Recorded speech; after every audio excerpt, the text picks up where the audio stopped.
Good morning friends, હું અજય ત્રિવેદી અને આજે આપણે ધોરણ 10 વિષય ગણિતમાં ચેપ્ટર નંબર 1 ની શરૂઆત કરી રહ્યા છીએ. મિત્રો, આ ચેપ્ટર આપણું ધોરણ 7 થી આપણે ભણતા આવ્યા હોય એવું આપણને લાગશે. સાથે સાથે મેથ્સ વિષયમાં ચેપ્ટર 1 એ ધોરણ 10 ની અંદર થોડુંક હાર્ડ મારી દ્રષ્ટિએ છે, બરોબર. પરંતુ આપણે ચિંતા કરવાની તમારે કોઈ જરૂર નથી, કારણ કે આ હાર્ડ ચેપ્ટરને આપણે ઈઝી બનાવવાના છે. અને ઈઝી એવું બનાવીશ કે જેથી કરીને તમને આ ચેપ્ટરના બધા જ એક્ઝામ્પલ ઈઝીલી આવડશે. મિત્રો, આ ચેપ્ટર આપણે ધોરણ 7, 8, 9 અને એની અંદર શરૂઆતથી જ આપણે થોડીક વસ્તુઓ ભણતા આવ્યા છીએ, બરોબર. અને અત્યારે ધોરણ 10 ની અંદર આ ચેપ્ટર 1 એટલે કે વાસ્તવિક સંખ્યાઓ, બરોબર. અને આ વાસ્તવિક સંખ્યાઓ ને આપણે આજે શીખવાના છીએ. પરંતુ મિત્રો, ધોરણ 10 ની અંદર જ્યારે તમારે સ્કોરિંગ રિઝલ્ટ લાવવું હોય તો તમારે એક વસ્તુ ક્લિયર કરી નાખો કે દરેક ચેપ્ટરના ઇન્ટ્રોડક્શનના જે વિડિયો હોય, એટલે કે શરૂઆતની જે એ ચેપ્ટરની બેઝિક માહિતી છે, જેમ કે એના સૂત્રો, એની સમજૂતી, આ બધી જ બાબતો તમારે યાદ રાખવી પડશે. હવે તમને એમ થાય કે સર સૂત્રો તો બરોબર છે, પણ બીજું બધું શું કામ યાદ રાખવું? તો મિત્રો, એનું કારણ છે. કારણ કે બોર્ડમાં જે આપણો વિભાગ A 24 માર્ક્સનો પૂછાય છે, જેની અંદર આપણે ટૂંકા પ્રશ્નો, ખાલી જગ્યા, ખરા ખોટા અને વિકલ્પો હોય છે. હવે આ બધું પૂછાય ક્યાંથી? તો આ બધું ઇન્ટ્રોડક્શન વિભાગ જે દરેક ચેપ્ટરનો છે એની અંદરથી ખૂણે ખાંચરેથી ગમે ત્યાંથી પૂછી શકાય. અને એ આપણને આવડવું જોઈએ. અને એ ક્યારે આવડે? કે જ્યારે આપણે ઇન્ટ્રોડક્શનના વિડિયો બરોબર ધ્યાનથી જોયા હોય, સમજ્યા હોય અને તૈયાર કર્યા હોય, તો આપણે મેથ્સમાં સારામાં સારા માર્ક્સ મેળવી શકીએ. તો ચાલો શરૂ કરીએ. ચેપ્ટર 1 વાસ્તવિક સંખ્યાઓ. હવે આ ચેપ્ટર બોર્ડની અંદર કુલ 4 માર્ક્સમાં મિત્રો પૂછાશે. હવે આ 4 માર્ક્સ તો આપણા માટે ઇમ્પોર્ટન્ટ હોય જ, કારણ કે 1 માર્ક્સ પણ આપણા માટે ઇમ્પોર્ટન્ટ હોય. અહીંયા તો 4 માર્ક્સની વાત છે. હવે 4 માર્ક્સમાં મિત્રો બોર્ડમાં આ ચેપ્ટરમાંથી બે માર્ક્સના એક્ઝામ્પલ પૂછાશે. ઘણીવાર એવું પણ બની શકે કે વિભાગ A માં વિકલ્પો એટલે કે હેતુલક્ષી પણ પૂછી શકાય. આપણે બધા પ્રકારની તૈયારીઓ રાખવાના છીએ, બરોબર. હવે શરૂઆત કરીએ તો પહેલી છે સંખ્યાઓના પ્રકાર. હવે તમને એમ થશે કે સર આપણે સંખ્યાઓના પ્રકાર તો નીચના ધોરણમાં આપણે ભણી ગયેલા છે. હવે મિત્રો, એ વસ્તુ આપણે રિપીટ કરવી પડશે. કેમ? કારણ કે એ તમને આ ચેપ્ટરમાં મદદરૂપ બનવાની છે. તો અહીંયા જુઓ, આપણે સૌપ્રથમ વાત કરીએ સંખ્યાઓના પ્રકાર, એમાં પ્રાકૃતિક સંખ્યાઓ.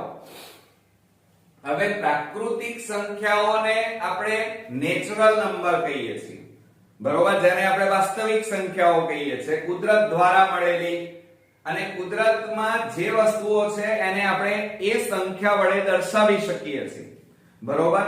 તો આ સંખ્યાઓને પ્રાકૃતિક એટલે કે નેચરલ નંબર કહેવામાં આવે છે. એને આપણે n તરીકે પણ દર્શાવીએ છીએ. અને આ પ્રાકૃતિક સંખ્યાઓમાં 0 સિવાયની એટલે કે 1, 2, 3, 4, 5, 10 છેક સુધી, અનંત સુધી, બરોબર, આ બધી સંખ્યાઓને પ્રાકૃતિક સંખ્યાઓ કહે છે. એટલે કે 0 ના આવે, બરોબર મિત્રો. અને આ પ્રાકૃતિક સંખ્યાઓને આપણે નેચરલ નંબર n તરીકે, કુદરતી સંખ્યા, કુદરત દ્વારા મળેલી સંખ્યા કે કુદરતમાં બધી સંખ્યાઓને દર્શાવવા માટે આ જ સંખ્યાઓનો ઉલ્લેખ થાય છે. માટે આ સંખ્યાને પ્રાકૃતિક સંખ્યા કહે છે. ત્યાર પછી આપણે વાત કરીએ પૂર્ણ સંખ્યાઓ.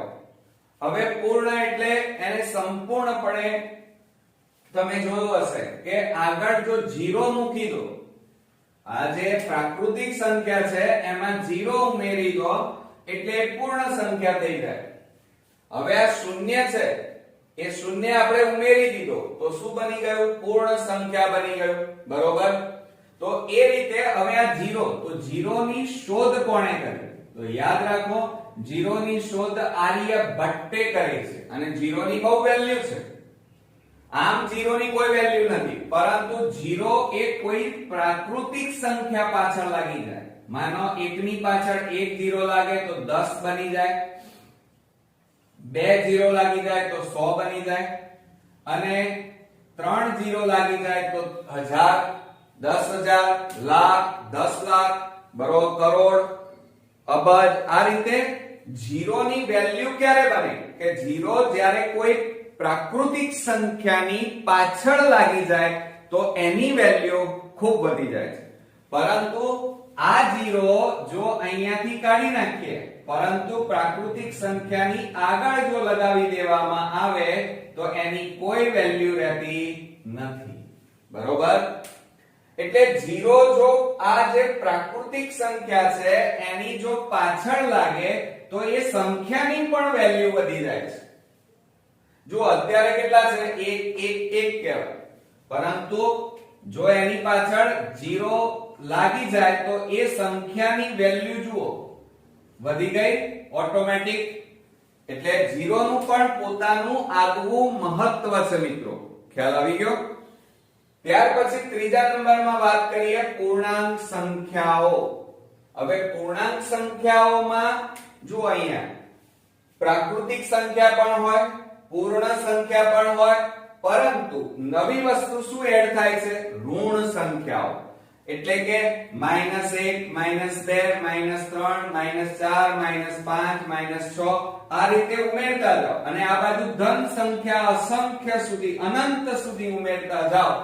એટલે કહેવાનો મતલબ એ છે કે ધન સંખ્યા, 0 અને ઋણ સંખ્યા આ ત્રણેયનું સંમિશ્રણ કરો, ત્રણેય સંખ્યાઓ આવી જાય તો એને પૂર્ણાંક સંખ્યાઓ કહેવાય. ક્લિયર? ખ્યાલ આવ્યો મિત્રો? આ બધી સંખ્યાઓ તમારે મિક્સ ન થઈ જાય એટલે આપણે યાદ રાખવાની છે. એટલે જુઓ, પ્રાકૃતિક સંખ્યામાં બધી કઈ સંખ્યા આવે? નેચરલ નંબર એટલે કે ધન સંખ્યા. પૂર્ણ સંખ્યા ક્યારે બને?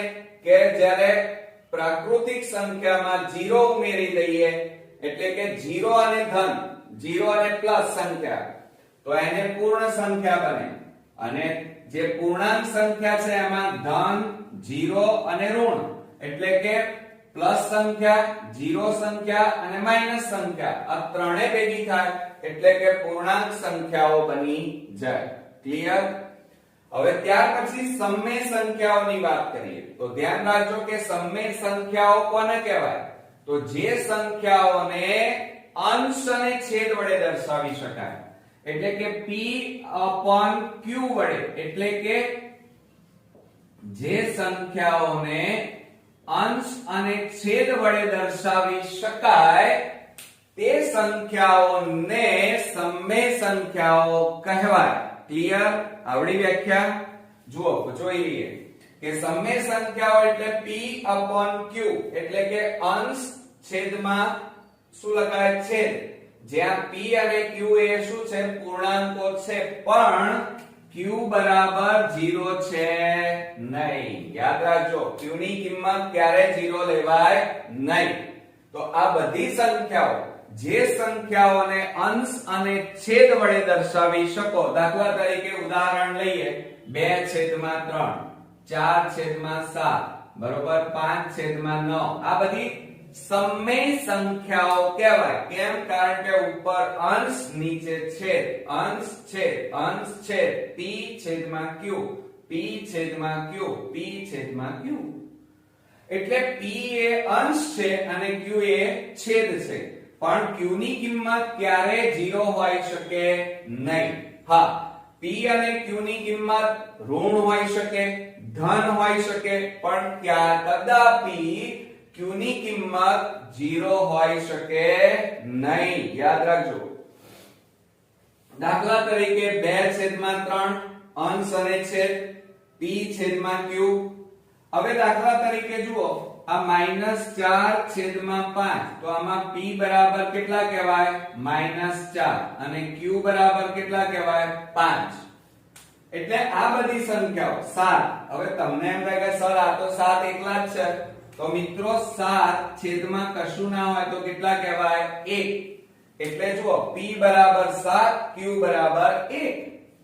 એ જ રીતે -8 તો p બરાબર -8 અને q બરાબર છેદમાં કંઈ પણ ન હોય તો 1 હોય. એ જ રીતે 1/4 બરાબર. હવે આની વાત કરીએ ચાલો. હવે બરોબર ધ્યાન રાખજો. હવે આ 1.2 આ 1.2 અને ઉપર આ રીતે લીટી કરી છે અને 12 કહેવાય. શું કહેવાય મિત્રો 12. એટલે એનો મતલબ એ થાય છે કે બગડા ઉપર જ લીટી છે, બીજે ક્યાંય નથી. એટલે એ સંખ્યા વારંવાર રિપીટ થાય છે, વારંવાર આવે છે. આ સંખ્યા આ રીતે હોય 2 2 2 તમે ભાગાકાર કરે જાઓ તો આવે જ જાય આવે જ જાય. હવે આટલી બધી વાર લખવું, હજી ભાગાકાર કરે જાઓ તો 2 2 2 2. હવે આટલી બધી લાંબી તો લખાય નહીં, તો પછી એકલો બગડો વારંવાર આવે છે. તો આટલી બધી વાર ન લખવું હોય તો શું કરવાનું તમારે બગડા ઉપર લીટી કરી દેવાની, એને 12 કહેવાય. એનો મતલબ એ થાય છે કે 1.2 માં બે સંખ્યા વારંવાર રિપીટ થાય છે. હવે તમને એમ થાય કે સર આ પોઈન્ટ વાળી સંખ્યા છે અને એ સમય સંખ્યા કેવી રીતે કહેવાય? તો જુઓ 1.2 એટલે આને કેવી રીતે લખાય? 12/10.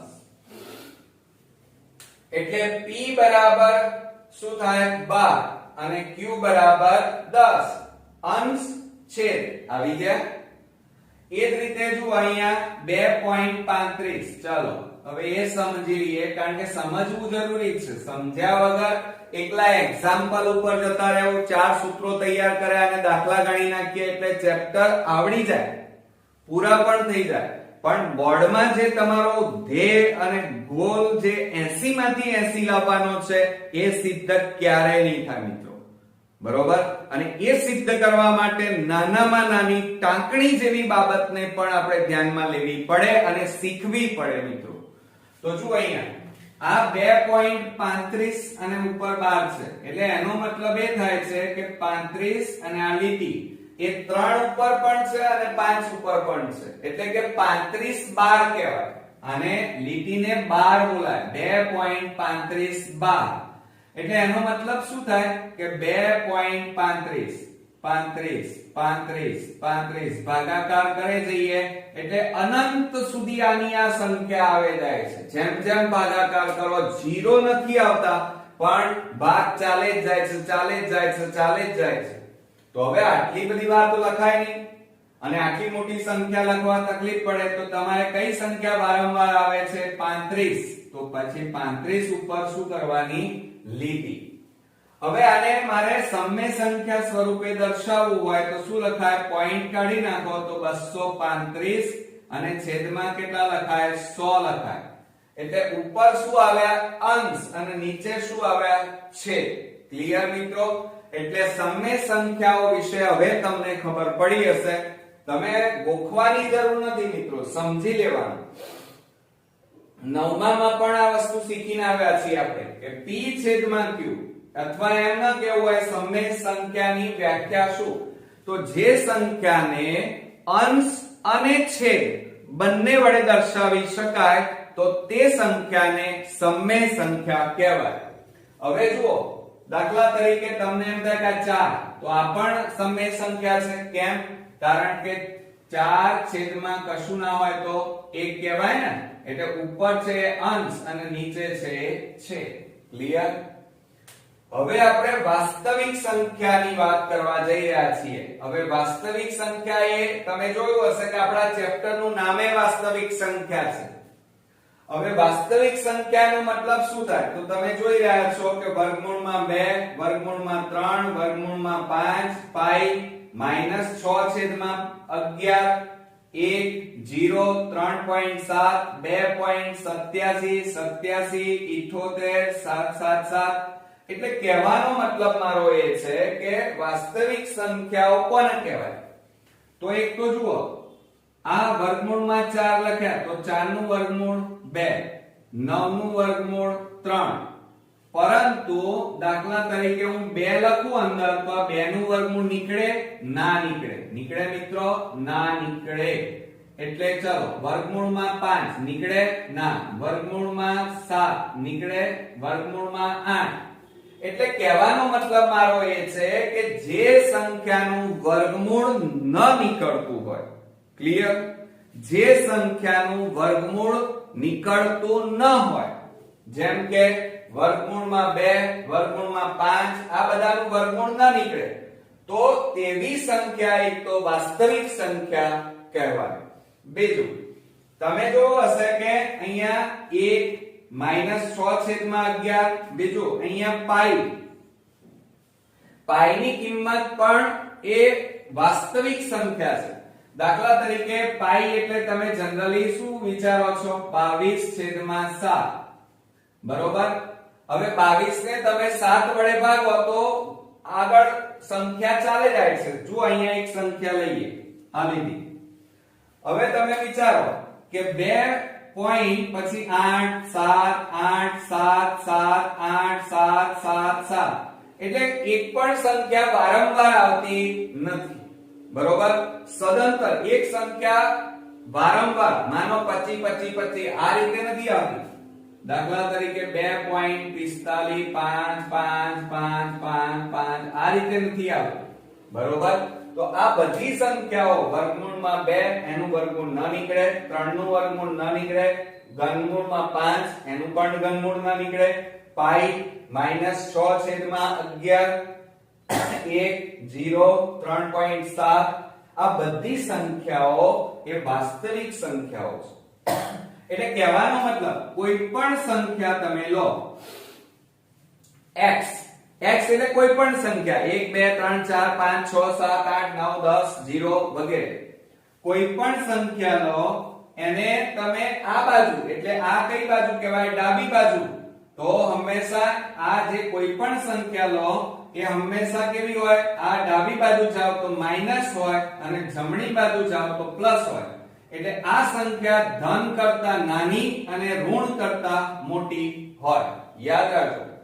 દાખલા તરીકે અહીંયા 4 લઈએ. જોજો હા, હું ખાલી ઉદાહરણ લઉં છું. 4 તો આ 4 અહીંયા ઇન્ફિનિટિવ એટલે અહીંયા શું આવે? 4 પછી 5 અને આ બાજુ જાવ તો માઈનસ સંખ્યા એટલે -4 લખો.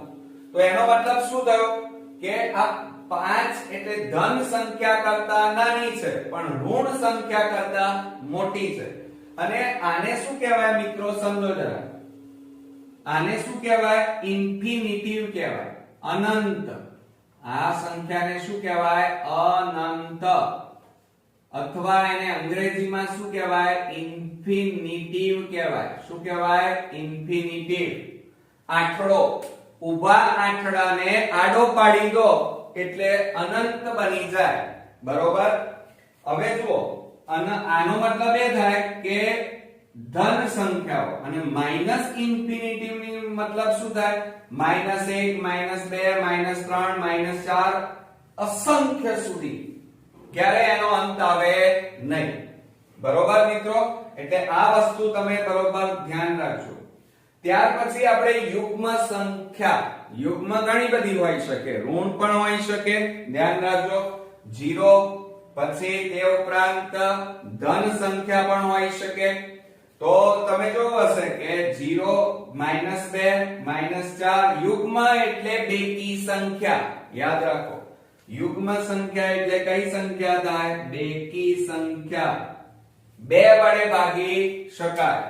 તો જુઓ, -2 -4 -6 -8 -10 -12 -14 આ બાજુ જાઓ તો 2 4 6 8 10 12 14 16 18 20 આ રીતે અનંત સુધી. આ બધી કઈ સંખ્યા કહેવાય? યુગ્મ. યુગ્મ એટલે બેકી સંખ્યાઓ. ક્લિયર? હવે અયુગ્મ સંખ્યાની વાત કરીએ. અયુગ્મ સંખ્યામાં 0 ના આવે મિત્રો. યાદ રાખજો. જુઓ, અહીંયા 0 આવે છે પણ અયુગ્મ સંખ્યામાં ક્યાંય 0 આવતો નથી. ધ્યાન રાખજો, અયુગ્મ એટલે એકી સંખ્યા કહેવાય. કઈ સંખ્યા કહેવાય? એકી સંખ્યા. તો કઈ સંખ્યા આવે? 1 3 5 7 9 11 13 એ રીતે. અને માઈનસ માં જાઓ તો -1 -3 -5 -7 -9. તો આ બધી અયુગ્મ સંખ્યા છે, એકી સંખ્યા. હું અવિભાજ્ય નથી કહેતો. પાછું એમ થાય તમને સર આ 9 ને તો ભાગી શકાય, પણ મિત્રો 9 ને 2 વડે ના ભાગી શકાય. 2 વડે ભાગી શકાય તો બેકી, અને 2 વડે ન ભગાય એ બધી સંખ્યા એકી સંખ્યા, અયુગ્મ સંખ્યા. ખ્યાલ આવી ગયો? હવે બીજી વાત, મેં અહીંયા નોંધ કરીને લખ્યું છે કે સમય સંખ્યાને હંમેશા p છેદમાં q એટલે કે અંશ અછેદમાં નીચે છેદ વડે દર્શાવી શકાય છે. ખ્યાલ આવ્યો? આ સમય સંખ્યાની વ્યાખ્યા છે. યાદ રાખજો કે સમય સંખ્યાને અંશ નીચે છેદ વડે દર્શાવી શકાય તો તે સંખ્યાને સમય સંખ્યા કહેવાય. હવે અસમય સંખ્યાની વાત કરીએ. અસમય સંખ્યા ધ્યાન રાખજો કે જેનું વર્ગમૂળ નીકળતું નથી એ બધી સંખ્યાઓ. જુઓ કે વાસ્તવિક સંખ્યાઓમાંથી, હવે વાસ્તવિક સંખ્યાઓ ક્યાં છે? આ રહી જુઓ. એમાંથી સમય સંખ્યાઓને દૂર કરી, સમય સંખ્યાઓને દૂર કરી નાખો. એટલે જો અહીંયા આ માઈનસ સંખ્યાઓ છે બધી દૂર કરી નાખો. માઈનસ આ બધી જે સમય સંખ્યાઓ, આ અરે વાસ્તવિક સંખ્યામાં, અરે સોરી, આ શું કહે છે સમજો બરોબર કે વાસ્તવિક સંખ્યાઓમાંથી, આ બધી વાસ્તવિક સંખ્યા છે અને એમાંથી સમય સંખ્યાને, આ સમય સંખ્યાને, આ બધી સંખ્યાઓને દૂર કરી નાખો. આ બધાને બરોબર. તો યાદ રાખજો વ્યાખ્યા મોસ્ટ ઇમ્પોર્ટન્ટ કે અસમય સંખ્યાઓ કોને કહેવાય? તો વાસ્તવિક સંખ્યાઓમાંથી સમય સંખ્યાઓને દૂર કરવામાં આવે તો બાકી રહેતી સંખ્યાઓને અસમય સંખ્યા કહેવાય. દાખલા તરીકે વર્ગમૂળમાં 2 તો 2 નું વર્ગમૂળ નીકળે નહીં, 3 નું વર્ગમૂળ ન નીકળે. ઘનમૂળમાં 7 એનું ઘનમૂળ નીકળે નહીં. પાઈ, હવે તમને એમ થાય કે સર પાઈ ની કિંમત 22/7 અથવા 3.14. આ તો મિત્રો છે ને વાસ્તવમાં પાઈ ની કિંમત 22/7 છે જ નહીં, પણ નજીકની કિંમત લીધી છે. ભાગાકારમાં સરળતા રહે ગણિતમાં, એટલા માટે પાઈ ની કિંમત આપણે 22/7 લેવામાં આવે છે. અથવા 22 ને 7 વડે ભાગો તો 3.14 નથી આવતા, અનંત સુધી આવે છે. જો આ રહ્યા મેં, કોઈ પણ સંખ્યા ડબલ વાર આવતી, રિપીટ થતી નથી. ભાગાકાર કરે જાઓ અનંત સુધી આવે. આ બધી સંખ્યાઓને અસમય સંખ્યાઓ કહે છે. ક્લિયર? એટલે જો અહીંયા આ એક ઉદાહરણ લીધું છે 3.80880888 પાછું 0. ભાગાકાર કરો એટલે આ રીતે થાય છે. એટલે કહેવાનો મતલબ મારો એ છે કોઈ સંખ્યા વારંવાર પુનરાવર્તિત, રિપીટ આવતી નથી, વારંવાર આવતી નથી, માટે આ બધી સંખ્યાઓને, એટલે એમ પણ કહી શકાય મિત્રો કે આ સમય સંખ્યાઓ સિવાયની બધી સંખ્યાને અસમય કહેવાય. ક્લિયર? આવડ્યું મિત્રો? ધ્યાન રાખજો હો.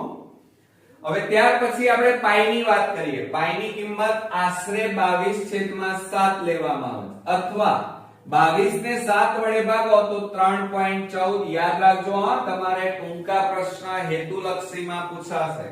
3.14 15 92 65 35 9 ડેશ ડેશ ડેશ. જુઓ વારંવાર કોઈ સંખ્યા આવે છે ના, તો આ અસમય. એ જ રીતે વર્ગમૂળમાં 2 બરોબર, તો એની કિંમત યાદ રાખો. આમ જનરલી તમે ટૂંકમાં શું યાદ રાખો છો? વર્ગમૂળમાં 2 ની કિંમત 1.4. આ તો ટૂંકું રૂપ છે મિત્રો, પણ વાસ્તવમાં વર્ગમૂળ 2 ની કિંમત 1.41 42 13 56 23 7. હજી આગળ ભાગ ચાલે જશે. હવે આટલી લાંબી સંખ્યા ન લખાય એક્ઝામ્પલ માં, એટલે ટૂંકમાં આપણે 1.4 લખીએ છીએ, અથવા એને 1.41 પણ લખાય છે. એટલે કોઈ પૂછવામાં આવે વર્ગમૂળ 2 ની કિંમત કેટલી, આશરે 1.41. ક્લિયર? અને ત્યાર પછી વર્ગમૂળમાં 3, તો વર્ગમૂળમાં 3 ની કિંમત આપણે જનરલી એક્ઝામ્પલ માં કેટલી લઈએ છીએ, 1.73. પોઈન્ટ પછી બે રકમ લેવાય, વધારે નથી લેતા આપણે. એટલે જો અહીંયા 1.73, 20, 50, 80, 75, 7 હજી પણ આગળ ચાલવાની અનંત સુધી, ક્યારે અટકવાની નથી ભાગાકાર. તો આ બધી સંખ્યાઓ, આ ત્રણે ત્રણ સંખ્યાઓ જે મેં પાઈ, વર્ગમૂળમાં 2, વર્ગમૂળમાં 3, આ બધી સંખ્યાઓ કેવી છે મિત્રો, અસમય સંખ્યાઓ છે. ક્લિયર? અચ્છા, એટલે તમને અહીંયા એટલી તો ખબર પડી કે પાઈ ની કિંમત આશરે તમે કેટલી લો છો, 3.14. વર્ગમૂળમાં 2 ની કિંમત યાદ રાખજો 1.41. વર્ગમૂળમાં 3 ની કિંમત આશરે 1.73. ક્લિયર? યાદ રાખજો, દાખલામાં પૂછવામાં આવશે, હેતુલક્ષીમાં પણ. હવે આપણે અહીંયા આજે શીખ્યા શું, પ્રાકૃતિક સંખ્યા, પૂર્ણ સંખ્યા, પૂર્ણાંક સંખ્યા, સમય સંખ્યા, વાસ્તવિક સંખ્યા, યુગ્મ સંખ્યા, અયુગ્મ સંખ્યા, અસમય સંખ્યા. હવે આ બધાને કઈ રીતે દર્શાવી શકાય એ પણ જરા નજર મારીએ. જો પ્રાકૃતિક સંખ્યાઓને નેચરલ નંબર એટલે કેપિટલ N બરાબર 1 2 3 4 આવે, ડેશ ડેશ ડેશ અનંત સુધી. એટલે પ્રાકૃતિક સંખ્યાને n વડે દર્શાવાય મિત્રો. કેટલા વડે દર્શાવાય, કઈ સંજ્ઞા વડે, n. યાદ રાખજો, આ n વડે દર્શાવવામાં આવે છે. અને એમાં 1 2 3 4 એટલે કે ધન સંખ્યા આવે, 0 અને ઋણ આવતા નથી. પૂર્ણ સંખ્યાઓને w વડે દર્શાવાય, અને એમાં 0 અને ધન સંખ્યા આવે, બરોબર. પૂર્ણાંક સંખ્યાઓને i અથવા z વડે દર્શાવાય, અને એમાં ઋણ સંખ્યા આવે, 0 આવે અને ધન પણ આવે, બરોબર. એટલે માઈનસ પણ આવે, ઋણ સંખ્યા, પછી શૂન્ય પણ આવે અને ધન સંખ્યા. આ ત્રણેય સંખ્યાઓ પૂર્ણાંક સંખ્યામાં આવે, અને પૂર્ણાંક સંખ્યાને i અથવા z વડે દર્શાવાય. હવે યુગ્મ સંખ્યા, યુગ્મ એટલે બેકી સંખ્યા, એને આપણે e વડે દર્શાવીએ છીએ. 2 4 6 8 10 બેકી સંખ્યા, બરોબર. જેને e વડે દર્શાવાય છે, યાદ રાખજો, હજી કહું છું. અયુગ્મ, અયુગ્મ એટલે એકી સંખ્યા, આને બેકી સંખ્યા કહેવાય, અને આને એકી સંખ્યા કહેવાય, અયુગ્મ એટલે. અને અયુગ્મ સંખ્યાઓને o વડે, આ 0 નથી પાછું, તમે 0 ના સમજતા, o છે.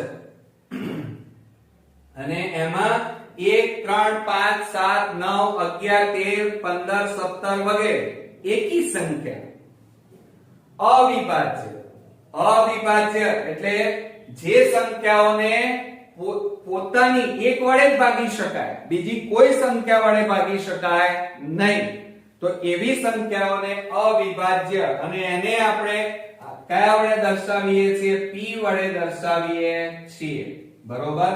અને એમાં જોજો 2 3 5 7 9 આવે ના. કેમ? 9 ને ભાગી શકાય, 3 તારી 9. 11 13 15 15 આવે ના આવે, 3 5 15. એટલે અવિભાજ્ય એટલે કે એક જ વડે, એક સંખ્યા વડે જ ભાગી શકાય, અને એ પોતે 11 ને 11 વડે જ ભગાય, 5 ને 5 વડે જ ભગાય, બીજી કોઈ સંખ્યા વડે ભગાય નહીં. તો એવી સંખ્યાને અવિભાજ્ય સંખ્યા p વડે દર્શાવાય છે. હવે વિભાજ્ય સંખ્યા, વિભાજ્ય એટલે જે સંખ્યાને 2 વડે ભગાય એ સંખ્યાને વિભાજ્ય સંખ્યા કહેવાય. હવે વિભાજ્ય સંખ્યા 2 વડે ભાગી શકાય એવી સંખ્યા એને c વડે દર્શાવાય, અને એમાં 4 6 8 બરોબર, કોઈ પણ 2 અથવા 3 4 કોઈ પણ ટૂંકમાં જે સંખ્યાને ધ્યાન રાખજો, જે સંખ્યાને ભાગી શકાય એવી સંખ્યાને વિભાજ્ય 2 વડે ભગાય, 3 વડે પણ ભગાય, 4 વડે પણ ભગાય, 5 વડે પણ ભાગી શકાય. જુઓ 4 6 8 આ બધાને 2 વડે ભગાય, પછી 9 9 ને 3 વડે ભગાય ને, 3 તારી 9, 10 ને ભગાય, 12 ને ભગાય, 14 ને ભગાય, 15 ને પણ ભગાય, 16 ને પણ ભગાય, 17 ને ભગાય નહીં, એટલે 17 અવિભાજ્ય થઈ જાય. હવે એક આ યાદ રાખજો, ટૂંકા પ્રશ્નોમાં ઘણી વખત પૂછાય છે વિકલ્પોમાં કે એક એ વિભાજ્ય સંખ્યા પણ નથી કે અવિભાજ્ય સંખ્યા પણ નથી. ધ્યાન રાખજો, એક એ સંખ્યા કેવી છે? વિભાજ્ય નથી કે અવિભાજ્ય સંખ્યા પણ નથી. યાદ રાખજો કે એક એ વિભાજ્ય સંખ્યા પણ નથી કે અવિભાજ્ય સંખ્યા પણ નથી. Most important. ક્લિયર? તો આ રીતે મિત્રો પ્રાકૃતિક સંખ્યાને n, પૂર્ણ સંખ્યા w, પૂર્ણાંક સંખ્યા i અથવા z, યુગ્મ સંખ્યા e વડે, અયુગ્મ સંખ્યા o વડે, અવિભાજ્ય સંખ્યા p વડે, વિભાજ્ય સંખ્યા c વડે દર્શાવવામાં આવે છે. ક્લિયર? તો આ હતી મિત્રો આપણી ચેપ્ટર 1 ભાગ 1 માં બેઝિક ઇન્ફોર્મેશન ઇન્ટ્રોડક્શન. આ બધું જ તમારે નોટ ડાઉન રંગીન પેનોથી કરી નાખવાનું અને તૈયાર કરવાનું. આ વિડિયો બરોબર ધ્યાનથી 2 વાર જોઈ સમજી લેવાનું અને ત્યાર પછી તૈયાર કરજો, તો બોર્ડની એક્ઝામ સુધી તમે ક્યારે નહીં ભૂલો અને આમાંથી હેતુલક્ષી કંઈ પણ પૂછાશે તો તમે ઈઝીલી લખી શકશો. મિત્રો પ્રમેય 1.4 એ બોર્ડની એક્ઝામમાં 3 માર્ક્સમાં ઘણીવાર પૂછાઈ ચૂક્યો છે અને એટલા માટે આ પ્રમેય આપણા માટે ખૂબ જ ઇમ્પોર્ટન્ટ છે અને આ પ્રમેય આપણે સરળ રીતે શીખીશું પણ ખરા અને તૈયાર પણ કરીશું. બરોબર? હવે આપણને પ્રમેય 1.4 માં એમ કીધું છે કે વર્ગમૂળમાં 2 એ અસમય સંખ્યા છે અને આ સનાતન સત્ય છે કે વર્ગમૂળમાં 2 એટલે કે 2 નું વર્ગમૂળ ના નીકળે મિત્રો, ના નીકળે. અને 2 નું વર્ગમૂળ, પછી વર્ગમૂળમાં 3, વર્ગમૂળમાં 5 આ બધાનું વર્ગમૂળ ના નીકળે. એ જ રીતે વર્ગમૂળમાં 7 આ બધાનું વર્ગમૂળ નથી નીકળતું. માટે આ બધી જ સંખ્યાઓ અસમય સંખ્યા કહેવાય. આ સનાતન સત્ય છે. જેમ કે દાખલા તરીકે આપણી આજુબાજુ આખી દુનિયામાં તાજમહાલ કેટલા છે? એક જ. આ સનાતન સત્ય છે, એક કરતા વધારે છે જ નહીં. બરોબર? એફિલ ટાવર તો એ પણ દુનિયામાં એક જ છે. બરોબર? તો આ વસ્તુ સનાતન છે અને નિશ્ચિત છે. બરોબર? એમાં કોઈ બદલાવ અત્યારે થવાનો નથી. તો હવે સાબિત શું કરવું? તો આપણે શું કરવાનું? આ વસ્તુ વર્ગમૂળમાં 2 એ અસમય છે એ સાચું છે. તો હવે આને આપણે ખોટું સાબિત કરવું છે. તો આપણે નેગેટિવ વાત કરવાની. કઈ રીતે? તો આપણે જાણીએ છીએ ધોરણ 9 માં તમે અનિષ્ટાપત્તિની રીત ભણ્યા છો. એટલે કે નેગેટિવ નકારાત્મક રીતનો ઉપયોગ કરવાનો.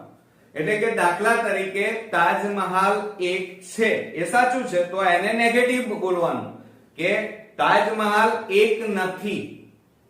એટલે એનો મતલબ શું થાય કે એક કરતા વધારે છે. ખ્યાલ આવ્યો?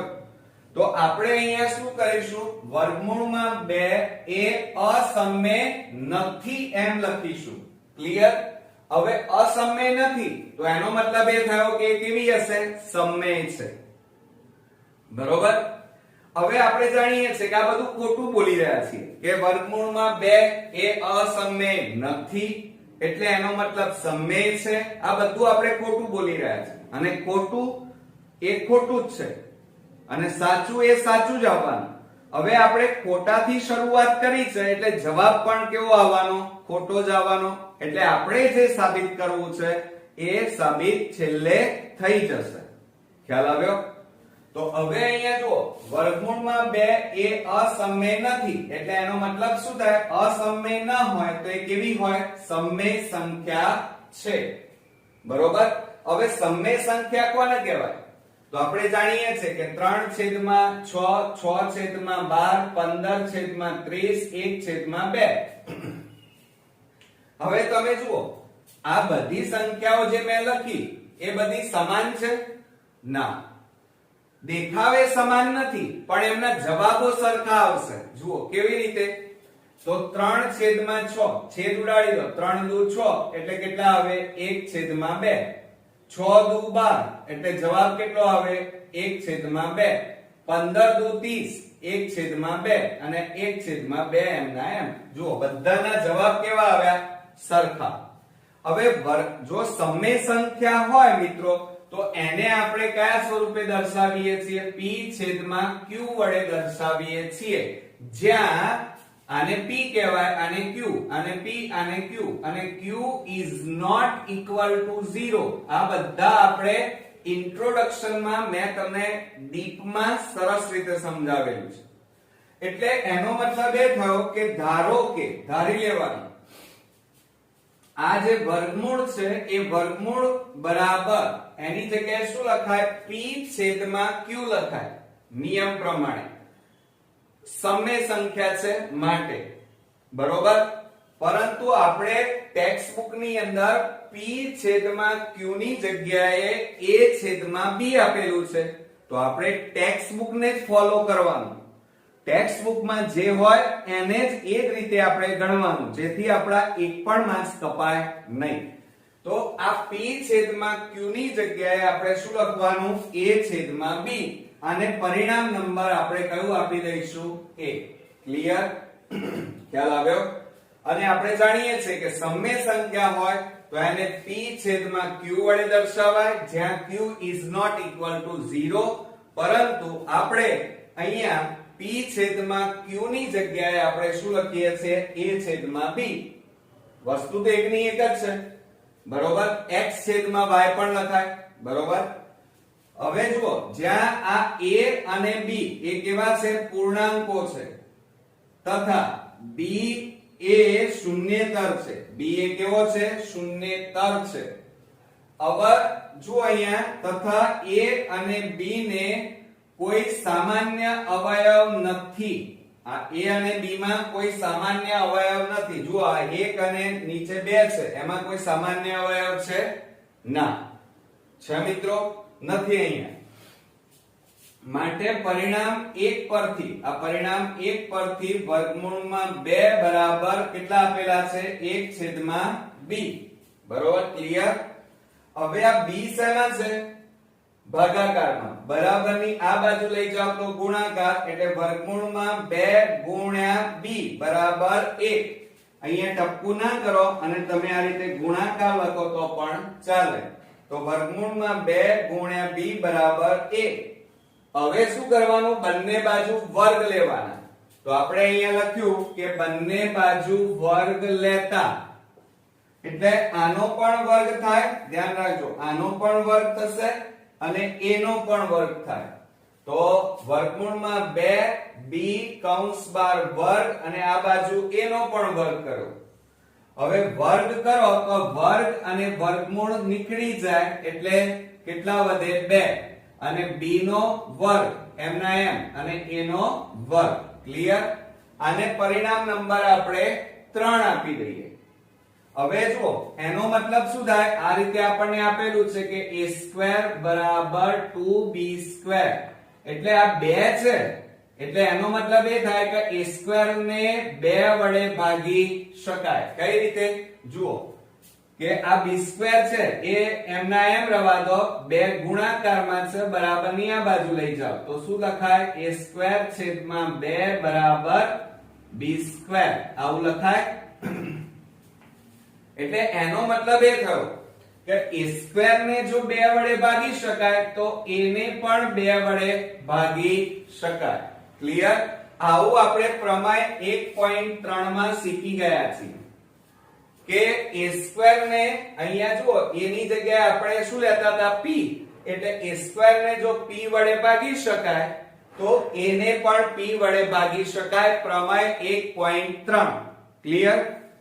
હવે એનો મતલબ એ થયો કે આ 2 છે એના વડે a સ્ક્વેર ને 2 વડે ભાગી શકાય અને એ જ રીતે જુઓ એટલે એનો મતલબ એ થયો કે આ જુઓ આ a સ્ક્વેર છે અને આ બાજુ કેટલા છે a સ્ક્વેર બરાબર 2b સ્ક્વેર હવે 2 શેમાં છે ગુણાકાર બરાબરની આ બાજુ લઈ જાઓ તો a સ્ક્વેર છેદમાં 2 બરાબર b સ્ક્વેર એટલે આનો મતલબ શું થયો કે a સ્ક્વેર ને 2 વડે ભાગી શકાય બરોબર અને જો a સ્ક્વેર ને 2 વડે ભાગી શકાય તો એને પણ 2 વડે ભાગી શકાય 2 ની જગ્યાએ શું છે p તો એનો મતલબ કે a ભાગ્યા b એટલે જુઓ a સ્ક્વેર ને 2 વડે વિભાજ્ય છે અને એ જ રીતે પ્રમેય 1.3 મુજબ એને પણ 2 વડે ભાગી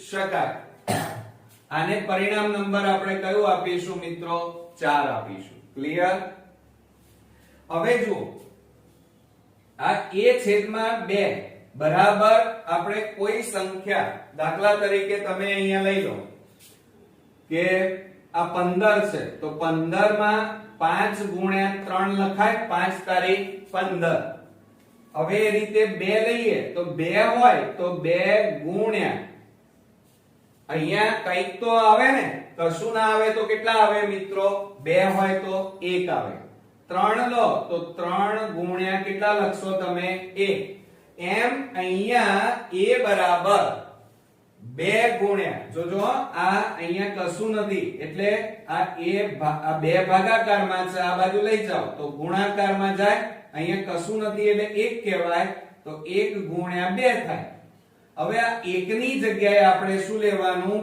k લેવાનું શું લેવાનું મિત્રો k એટલે એનો મતલબ એ થાય કે ધારો કે a બરાબર 2k ક્લિયર હવે શું કરવાનું તમારે બંને બાજુ વર્ગ લેવાનો બંને બાજુ વર્ગ લો તો a નો પણ વર્ગ થાય અને 2k નો પણ વર્ગ થાય a નો વર્ગ એટલે a સ્ક્વેર 2 નો વર્ગ 4 અને k નો વર્ગ હવે આ a સ્ક્વેર ની જે કિંમત આવી જોજો બરોબર આ a સ્ક્વેર બરાબર 4k સ્ક્વેર આ a સ્ક્વેર ની જે કિંમત છે એ આ સમીકરણ 3 માં મૂકી દો સમીકરણ 3 શું છે તો જુઓ અહીંયા 2b સ્ક્વેર બરાબર a સ્ક્વેર છે હવે એમાં a સ્ક્વેર ની જગ્યાએ આપણે કેટલા મૂકી દેવાના છે 2k સ્ક્વેર તો આ 2b સ્ક્વેર બરાબર 4k સ્ક્વેર મૂકી દો બરોબર તો હવે શું થશે આ બે શેમાં છે ગુણાકારમાં આ બે શેમાં છે ગુણાકારમાં આ બાજુ લઈ જાઓ તો ભાગાકાર તો b સ્ક્વેર બરાબર 4k સ્ક્વેર છેદમાં 2 2 2 4 માટે b સ્ક્વેર બરાબર કેટલા આવશે 2k સ્ક્વેર આવે કેટલા આવે b સ્ક્વેર બરાબર 2k સ્ક્વેર હવે જુઓ આના જેવું પરિણામ આવશે અહીંયા આપણે કેટલા લખ્યા હતા જુઓ આ a સ્ક્વેર છે તો અહીંયા શું છે b સ્ક્વેર અહીંયા 2b સ્ક્વેર છે તો અહીંયા 2k સ્ક્વેર છે એટલે હવે શું કરીશું બરોબર સમજો જરા હવે આપણી પાસે કેટલા છે b સ્ક્વેર બરાબર 2k સ્ક્વેર હવે આ બે ગુણાકારમાં છે આ બાજુ લઈ જાઓ તો b સ્ક્વેર છેદમાં 2 બરાબર k સ્ક્વેર હવે એનો મતલબ શું થાય b સ્ક્વેર ને 2 વડે ભાગી શકાય છે વિભાજ્ય છે તો હમણાં હાલ જ આ નિયમ ભણ્યા છીએ કે b સ્ક્વેર ને 2 વડે ભાગી શકાય તો b ને પણ 2 વડે ભાગી શકાય એવું પ્રમેય 1.3 માં કીધું છે એટલે કે b સ્ક્વેર ને 2 વડે ભગાય તો b ને પણ 2 વડે ભાગી શકાય ક્લિયર એટલે અહીંયા શું લખ્યું આપણે b સ્ક્વેર ને 2 વડે વિભાજ્ય છે માટે b ને પણ 2 વડે ભાગી શકાય એટલે કે વિભાજ્ય છે આને પરિણામ નંબર 5 આપીએ હવે તમે બરોબર સમજો આ પરિણામ કયું આવ્યું મિત્રો 5 આવ્યું બરોબર હવે પરિણામ 4 જુઓ આ પરિણામ આખું આપણે આ જોઈએ આ પરિણામ 4 હવે પરિણામ 4 અને 5 આમાં a² અને a છે, આમાં b² અને 2 b છે. આમાં 2 વડે ભાગી શકાય છે, આમાં પણ 2 વડે ભાગી શકાય છે. એટલે એનો મતલબ કે પરિણામ 4 અને 5 પરથી a અને b બંનેને 2 વડે ભાગી શકાય છે, વિભાજ્ય છે. અને એ જ રીતે a² અને b² એ બંનેને 2 વડે ભાગી શકાય છે. એટલે એનો મતલબ કે બંનેમાં સામાન્ય અવયવ કયો છે મિત્રો? 2. એટલે a અને b બંનેનો સામાન્ય અવયવ 2 છે. પણ આ પરિણામ અહીંયા સમીકરણ 2 થી જુઓ, આ સમીકરણ 2 શું કહે છે? જુઓ, a અને b ને કોઈ સામાન્ય અવયવ નથી એમ કહે છે. અને અહીં તો શું આવ્યું કે a અને b બંનેનો સામાન્ય અવયવ 2 છે. તો પરિણામ આપણા અહીં તો જે હતું એનાથી વિરુદ્ધ આવ્યું. અહીં તો સામાન્ય અવયવ નથી એમ કહે છે, જ્યારે અહીં તો શું કહે છે? a અને b બંનેનો સામાન્ય અવયવ 2 મળ્યો. એટલે આ પરિણામ, આ જે પરિણામ મળ્યું એ પરિણામ 2 નો વિરોધ કરે છે. આ પરિણામ જે મળ્યું એમાં સામાન્ય અવયવ છે, આમાં એમ કહે છે કે સામાન્ય અવયવ ના હોય. એટલે આ પરિણામ એ પરિણામ 2 નો વિરોધ કરે છે. માટે આપણે જે ધાર્યું છે કે વર્ગમૂળમાં 2 સમમેય સંખ્યા છે, એ ધારણા કેવી છે? ખોટી છે. માટે વર્ગમૂળમાં 2 એ સમમેય નથી, પણ કેવી છે મિત્રો? અસમમેય સંખ્યા છે. એટલે કે જે સાચું હતું એ આવી ગયું અને ખોટું હતું એ ખોટું સાબિત થયું. ખ્યાલ આવ્યો ને મિત્રો? તો આ હતો આપણો પ્રમેય 1.4.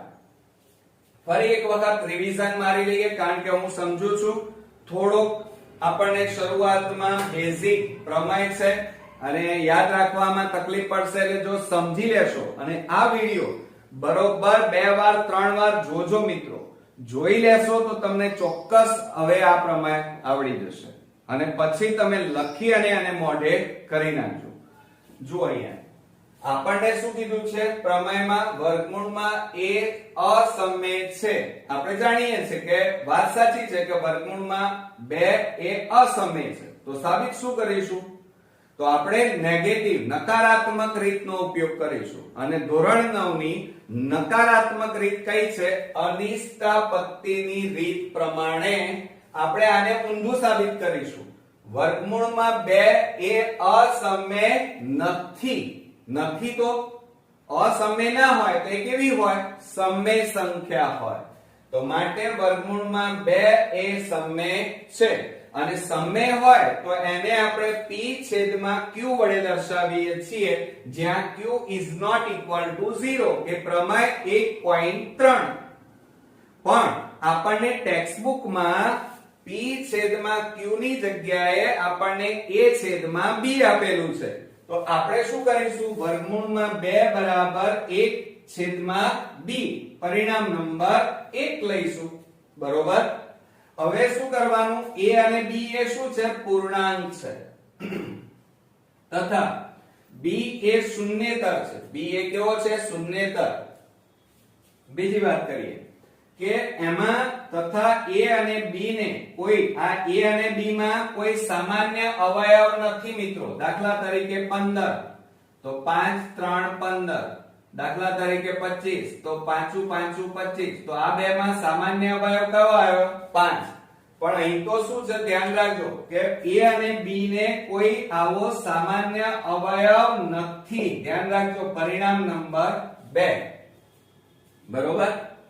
એને આપણે પરિણામ 2 લઈએ કે a અને b ને કોઈ સામાન્ય અવયવ નથી, પ્રમેય 1.3 પ્રમાણે.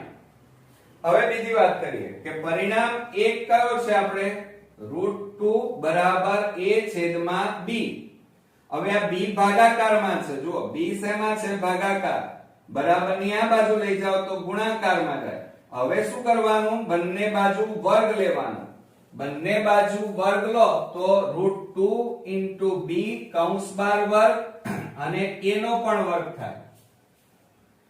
હવે કૌંસ છોડી દો તો વર્ગ અને વર્ગમૂળ નીકળી જાય એટલે 2 વધે અને આ b નો વર્ગ એમના m બરાબર a² એમના m અને પરિણામ નંબર 3.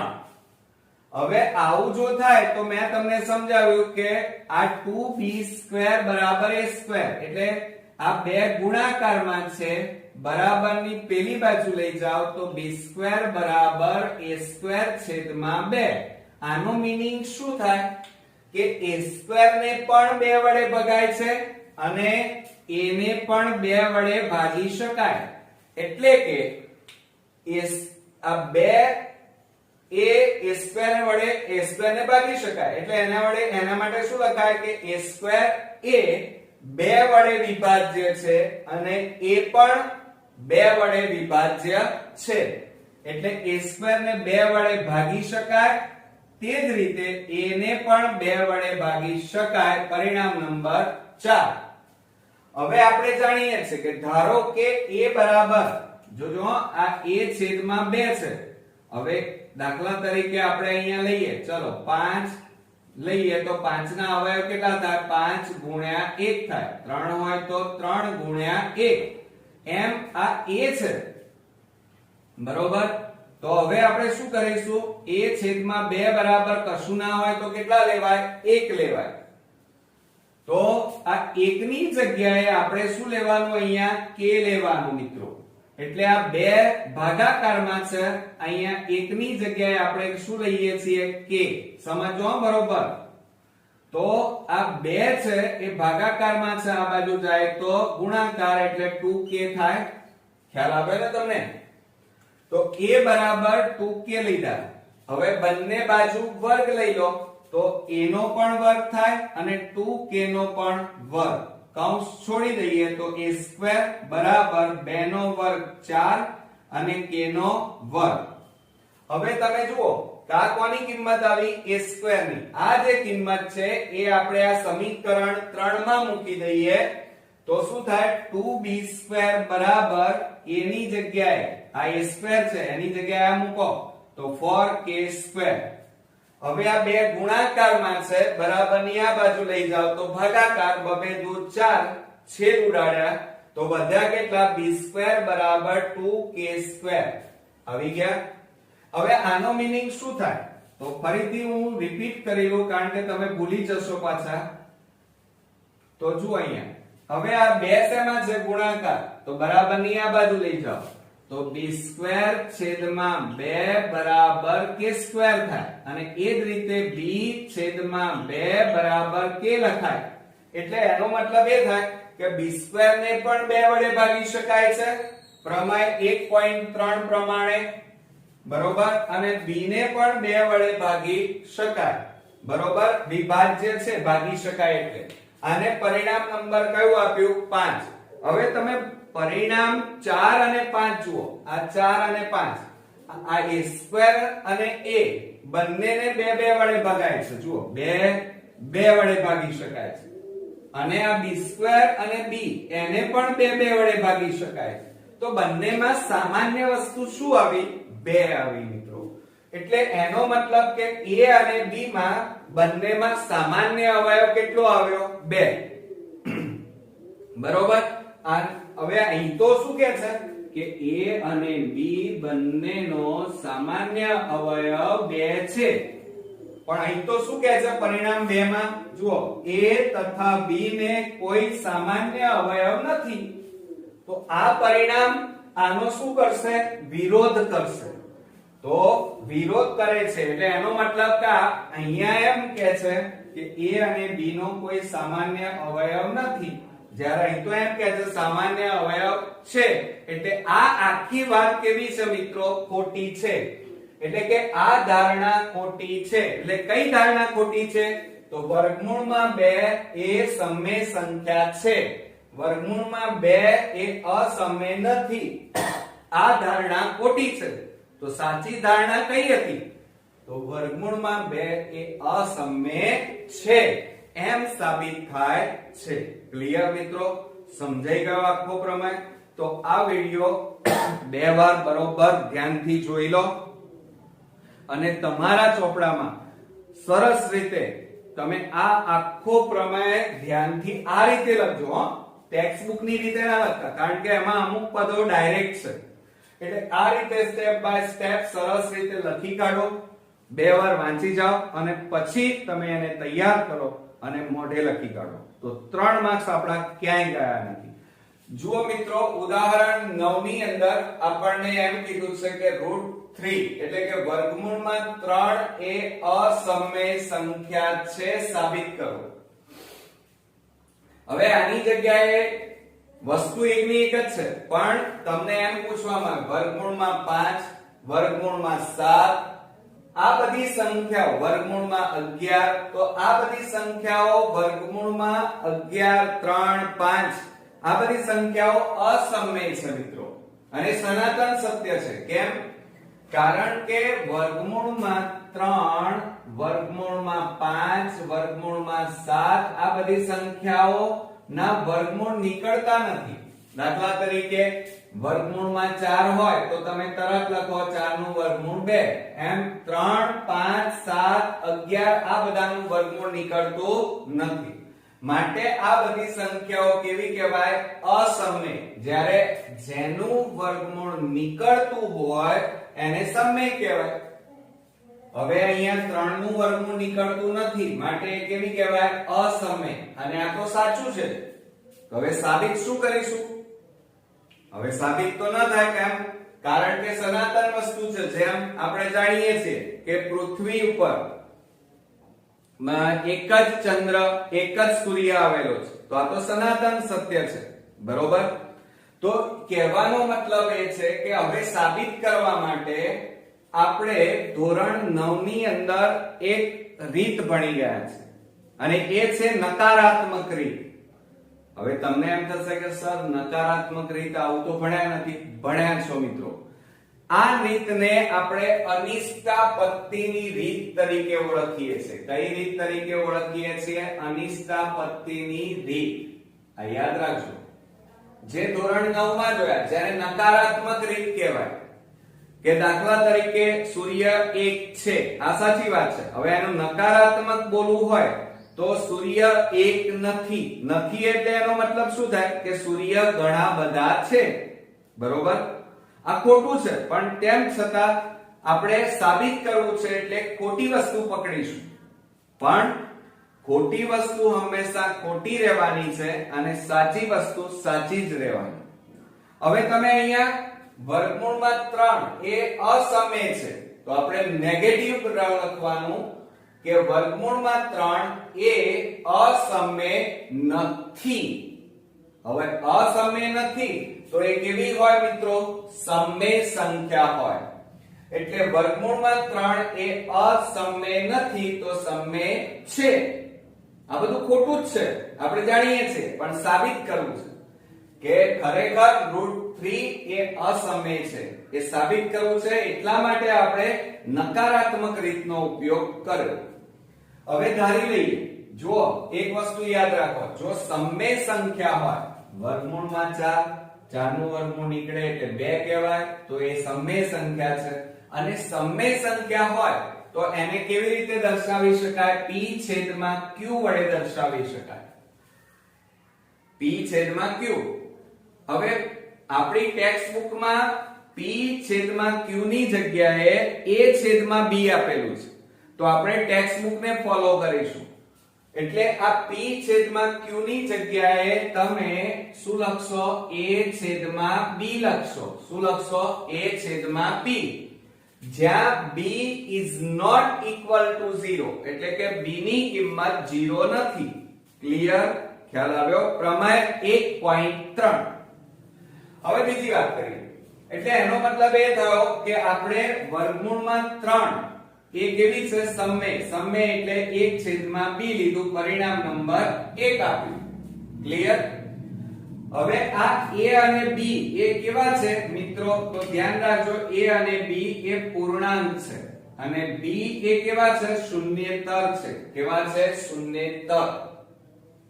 હવે બીજી વાત, તથા આ જે a અને b છે આ બંનેમાં કોઈ સામાન્ય અવયવ નથી. હવે સામાન્ય અવયવ નથી એટલે દાખલા તરીકે આપણે અહીંયા લઈ લઈએ 15 તો 5 ગુણ્યા 3 10 લઈએ તો જુઓ 5 દુ 10 તો આ બંનેમાં સામાન્ય અવયવ છે ને? પણ જો આ રીતે આપેલું હોય, આપણે ઉદાહરણ લઈએ, દાખલા તરીકે ચલો 8 તો 2 4 2 ગુણ્યા 2 અને 25 લઈએ, ચલો 25 તો 5 5 25. હવે આ બંનેમાં કોઈ સામાન્ય અવયવ છે ના મિત્રો, એટલે એનો મતલબ એ છે કે A અને B માં કોઈ સામાન્ય અવયવ નથી. પરિણામ નંબર 2 યાદ રાખજો, કારણ આ પરિણામ આગળ કામમાં આવવાનું છે. હવે જુઓ પરિણામ 1 શું છે? વર્ગમૂળમાં 3 બરાબર A છેદમાં B. ક્લિયર? હવે જુઓ શું કરીએ, આ ભાગાકારમાં B છે એને બરાબરની આ બાજુ લઈ જાઓ તો શું થઈ જાય? ગુણાકાર. એટલે વર્ગમૂળમાં 3 ગુણ્યા B બરાબર A. હવે શું કરવાનું? બંને બાજુ વર્ગ લઈ લેવાનો. એટલે આપણે લખીએ કે બંને બાજુ વર્ગ લેતા તો શું થાય? વર્ગમૂળમાં 3 અને B એનો વર્ગ બરાબર A નો પણ શું થાય? વર્ગ. હવે જુઓ બરોબર ધ્યાન આપજો, વર્ગ અને વર્ગમૂળ નીકળી જાય એટલે કેટલા વધે? 3. અને આ B નો પણ વર્ગ અને A નો પણ વર્ગ અને પરિણામ નંબર 3. હવે બરોબર ધ્યાન આપજો કે હવે જુઓ આ 3 શેમાં છે? તો ગુણાકારમાં. બરાબરની આ બાજુ લઈ જાઓ તો ભાગાકારમાં જાય તો b² બરાબર a² છેદમાં 3 થાય. બરોબર? હવે જો પ્રમેય 1.3 યાદ રાખવાનું છે. તમે જો ઇન્ટ્રોડક્શન ના વિડિયો તૈયાર કર્યા હશે તો તમને આ બધું જ યાદ હશે કે પ્રમેય 1.3 માં શું કહેતું હતું કે a² ને p વડે ભાગી શકાય અને a ને પણ p વડે ભાગી શકાય. બરોબર?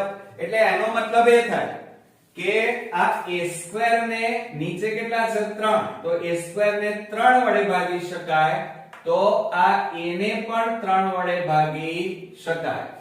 આ a ની જગ્યાએ આપણને શું આપેલું છે? અહીંયા p આપેલા છે. બરોબર?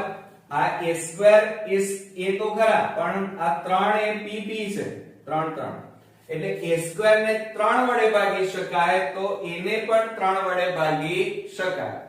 તો હવે જુઓ અહીંયા, તો એનો મતલબ શું થાય કે a² એ 3 વડે વિભાજ્ય છે. વિભાજ્ય એટલે ભાગી શકાય. તો a ને પણ 3 વડે ભાગી શકાય. બરોબર? પરિણામ નંબર 4. હવે જુઓ અહીંયા બરોબર ધ્યાન રાખજો, અહીંયા દાખલા તરીકે આપણે કોઈ કિંમત લઈએ, ચલો 5. તો 5 ના અવયવ પાડો તો 5 ના અવયવ કયા આવે?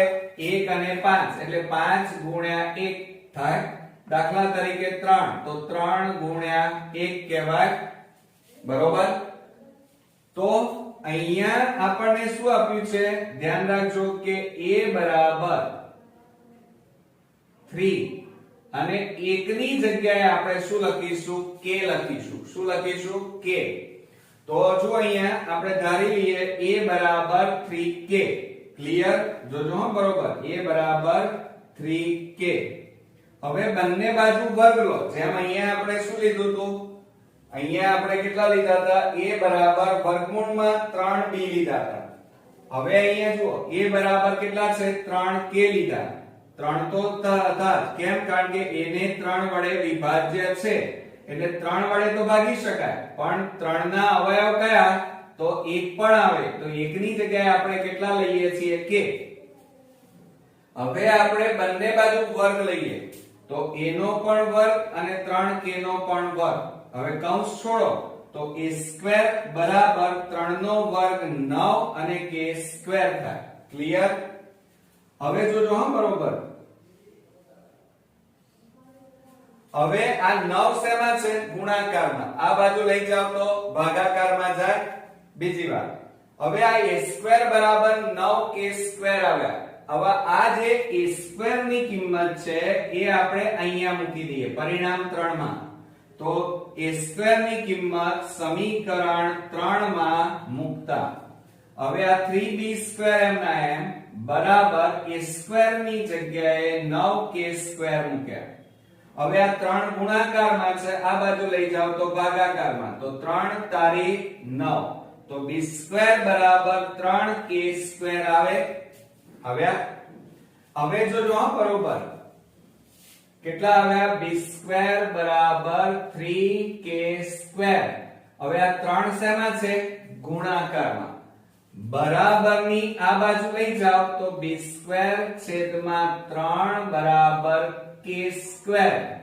એટલે એનો મતલબ શું થાય કે b² ને 3 વડે ભાગી શકાય છે, b² ને 3 વડે ભાગી શકાય છે. અને એ જ રીતે પ્રમેય 1.3 પ્રમાણે a ને પણ 3 વડે ભાગી શકાય. એટલે b² ને 3 વડે અને b ને પણ 3 વડે ભાગી શકાય. ભાગી શકાય એટલે વિભાજ્ય છે, એટલે આપણે લખ્યું કે b એ 3 વડે વિભાજ્ય છે અને b એ 3 વડે વિભાજ્ય છે. હવે આ b² અને b બંને 3 વડે વિભાજ્ય છે. હવે પરિણામ 4 અને 5 જુઓ. કયું પરિણામ 4 અને આ પરિણામ 5. હવે આમાં a² ને 3, a² એ 3 વડે અને a પણ 3 વડે, અહીંયા b² 3 અને b એ 3, આ બંનેમાં બંને 3 વડે વિભાજ્ય છે. એટલે બંનેમાં સામાન્ય અવયવ કયો આવ્યો, 3 આવ્યા આમાં બંનેમાં. તો એનો મતલબ એ થયો કે a અને b બંનેમાં આ 3 વડે વિભાજ્ય છે. જુઓ આ b એ 3 વડે વિભાજ્ય છે અને a પણ 3 વડે વિભાજ્ય છે. એટલે a અને b બંનેમાં સામાન્ય અવયવ કયો થાય મિત્રો, 3 છે. બંનેમાં 3 છે એટલે સામાન્ય અવયવ 3 છે. પણ અહીંયા જુઓ પરિણામ 2 અહીંયા શું કહે છે કે a અને b ને કોઈ સામાન્ય અવયવ નથી અને અહીં તો સામાન્ય અવયવ કહે છે. તો આપણે જે ધારણા કરી તે બધી કેવી નીકળી, ખોટી નીકળી, કારણ કે ખોટું જ ધાર્યું હતું આપણે. એટલે પરિણામ એ પરિણામ આ બે ની વિરુદ્ધ છે. માટે આપણી ધારણા ખોટી છે, કારણ કે આપણે બધું ખોટું જ ધાર્યું હતું એટલે ખોટું જ આવ્યું. માટે સાચી ધારણા કઈ હતી, વર્ગમૂળમાં 3 એ અસમય સંખ્યા છે. માટે આ પરથી સાબિત થાય કે વર્ગમૂળમાં 3 એ અસમય સંખ્યા છે. ક્લિયર મિત્રો, આવડશે ને? તો આ ધ્યાન રાખજો. આની જગ્યાએ તમને બીજું, આની જગ્યાએ તમને વર્ગમૂળમાં 5 પણ પૂછે, વર્ગમૂળમાં 7 પણ પૂછી શકાય. તો તમારે ગભરાવાની જરૂર નથી, બધું બેઠું આનું આ. પણ 3 ની જગ્યાએ 5 અથવા 3 ની જગ્યાએ 7 મૂકી જે જગ્યાએ ફેરફાર થતા હોય એ થોડા ફેરફાર કરી નાખવાના, એટલે તમારે 3 માર્ક્સ મિત્રો રોકડા થઈ જાય. ક્લિયર? ફરી એક વખત નજર મારી લઈએ. વર્ગમૂળમાં 3 એ અસમય છે અને એ સાચી વસ્તુ છે કે વર્ગમૂળમાં 3 નું એટલે કે 3 નું વર્ગમૂળ ન નીકળે માટે અસમય કહેવાય. તો સાબિત શું કરીશું, તો આપણે નેગેટિવ નકારાત્મક રીતનો ઉપયોગ કરવાનો, એટલે કે અનિષ્ટાપત્તિની રીતનો ઉપયોગ કરીએ. તો ધારો કે વર્ગમૂળમાં 3 એ અસમય નથી. અસમય ના હોય તો શું હોય, સમય. તો સમય સંખ્યા છે અને સમય સંખ્યા માટે આપણે શું ધારી શકીએ, p/q. પણ ટેક્સ્ટ બુકમાં શું આપેલું છે, a/b. તો આપણે ટેક્સ્ટ બુક પ્રમાણે a/b લીધે. પરિણામ નંબર 1. હવે આ a અને b શું છે, તો એક પૂર્ણાંક છે. એ કેવા છે, પૂર્ણાંક. અને બીજું નીચે જે b છે એ શૂન્યેતર છે. કેવા છે, શૂન્યેતર. અને a અને b ને આ a અને b માં કોઈ સામાન્ય અવયવ નથી. એ મેં તમને ઓલરેડી જો અહીંયા 1/2 1/2 આમાં કોઈ સામાન્ય અવયવ નીકળતો નથી. માટે પરિણામ 1 પરથી વર્ગમૂળમાં 3 બરાબર a/b આ b ભાગાકારમાં છે, આ બાજુ લઈ જાવ તો ગુણાકાર, આ બેનો ગુણાકાર √3 ગુણ્યા b બરાબર a. હવે આપણે બંને બાજુ વર્ગ લેવાના, વર્ગ લો તો શું થશે? √3b કૌંસ બાર વર્ગ અને a નો વર્ગ. હવે આ વર્ગ અને વર્ગમૂળ નીકળી જાય એટલે 3b² બરાબર a², પરિણામ નંબર 3. હવે આનો મતલબ શું થાય મિત્રો? કે આ a² ને પણ 3 વડે ભાગી શકાય અને a ને પણ 3 વડે ભાગી શકાય, પરિણામ નંબર 4. ક્લિયર? તો હવે આપણે શું કરીશું? કોઈ પણ સંખ્યાના અવયવ કયા? 5 ના અવયવ તો 5 પણ થાય અને 1 પણ થાય. 3 ના અવયવ 3 અને 1 થાય. તો આપણે શું કરીએ? a બરાબર અહીંયા વર્ગમૂળમાં જુઓ, a² ને 3 વડે ભાગી શકાય અને a ને પણ 3 વડે ભાગી શકાય, માટે a બરાબર 3k લઈએ. k કેમ લીધો? કારણ કે 3 ના અવયવ કયા? તો 3 તો હોય પણ 1 પણ થાય, તો 1 ની જગ્યાએ આપણે કેટલા લીધા? k.